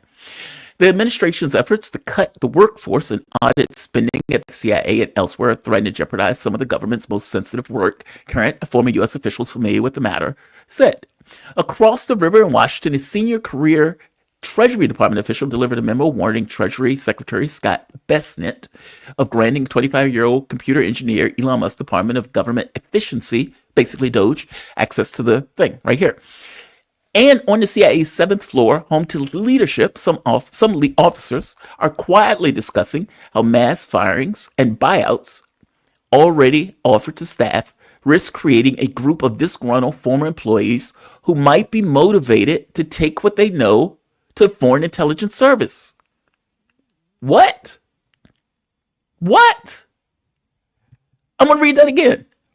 Let me make this large. And on the 7th floor, home to the top leadership, some officers are also quietly discussing how mass firings and buyouts already offered to staff risk creating a group of disgruntled former employees who might be motivated to take what they know to a foreign service. You mean treason? You mean treason? Call it what it is. Don't put it in these hushed tones. Call it what it is. You are talking about treason. You're talking about people who supposedly work for the CIA in the best interests of America. Effectively, they're doing their jobs for this country, ethical, legal obligations, social obligations associated with the job and what they're doing. And you're telling me that because they got fired, something that I got fired, by the way, a lot of people got fired in all sorts of capacities, that they're disgruntled and they're going to take their information that they got in the capacity of their job as a spy or whatever they were doing for the U.S. and go to what? Russia, China, Iran, Venezuela, whatever other country that you want to name, and give them the information that they got as they were going about their jobs? That is called treason. That is illegal. We put people in prison for that. Why are you talking about this in hushed tones? I get that they may feel some kind of way that Trump is going after them in the same way that Trump felt some kind of way that they were going after Trump. It's equal exchange, right? You decided to have a pissing match with the president of the United States. You decided you didn't like his politics. You decided you wanted to get rid of him. You tried. You shot your load. You missed. You missed. He's going to swing at you back from the position of the presidency. You may be shocked as shit that somebody is doing that because nobody has ever done that to you before. He's doing it. You are a present threat to his administration, and he is dealing with that threat in the way that, honestly, I would deal with that threat. What is the point of leaving a threat on the table if it's indeed a threat? CIA, FBI is a threat. They've proven themselves to be a threat. Trump is dealing with the fact that they are a threat. He's getting rid of them. He's firing them. The notion that even in hushed tones that you would feel perfectly confident to own up to CNN is astonishing. You are talking about treason. You're talking about selling state secrets because you feel some kind of way that you got fired or that the president decided to put the screws to you because your organization went after him. That is outrageous. I'm sorry, that's outrageous. And the fact that CNN is writing this in this kind of hushed tones way is mind-blowing. It's mind-blowing. You were supposed to be in the commission of your job, working to the betterment of America, whatever that means, and however you define it. I would argue that much of what they're doing was not to the betterment of America. Knocking over governments is not to our benefit. Doesn't put anything in my pockets. You sending military across the globe is not to my benefit. Fair enough. Your oath doesn't stop when you stop working at the CIA. And whatever secrets you're taking with you, be it damaging to America or not, that oath doesn't stop when you get fired. Full stop. Even threatening to go to foreign actors and foreign intelligence services in order to give them information that is damaging to America because you don't like the president of America and you don't like the fact that you got fired is effing outrageous. I wish CNN wrote it as it was effing outrageous. Just amazing. Just amazing. This article, you can read it for yourself. The article is How Trump's Government Cutting Moves Risk Exposing CIA Secrets. Just to be clear, it's not Trump's cutting that's exposing it. According to this article, half of that threat, half of that risk, is CIA officers themselves deciding to betray America and give away state secrets. How is CNN writing this like it's minor or like this is not a big deal? It's treason. And people who tend to give state secrets like that are often prosecuted. Snowden is in another country right now. And by the way, he gave state secrets to the benefit of America to show and get across how they were spying on America, meaning he took personal risk to expose something that should have been exposed and that they were lying about. He took risks for America as a whole. These guys are just ass hurt and pissed off and are now whispering, hey, maybe we'll sell state secrets or give state secrets to other organizations in other countries, other foreign services. Are you out of your mind? Are you out of your mind?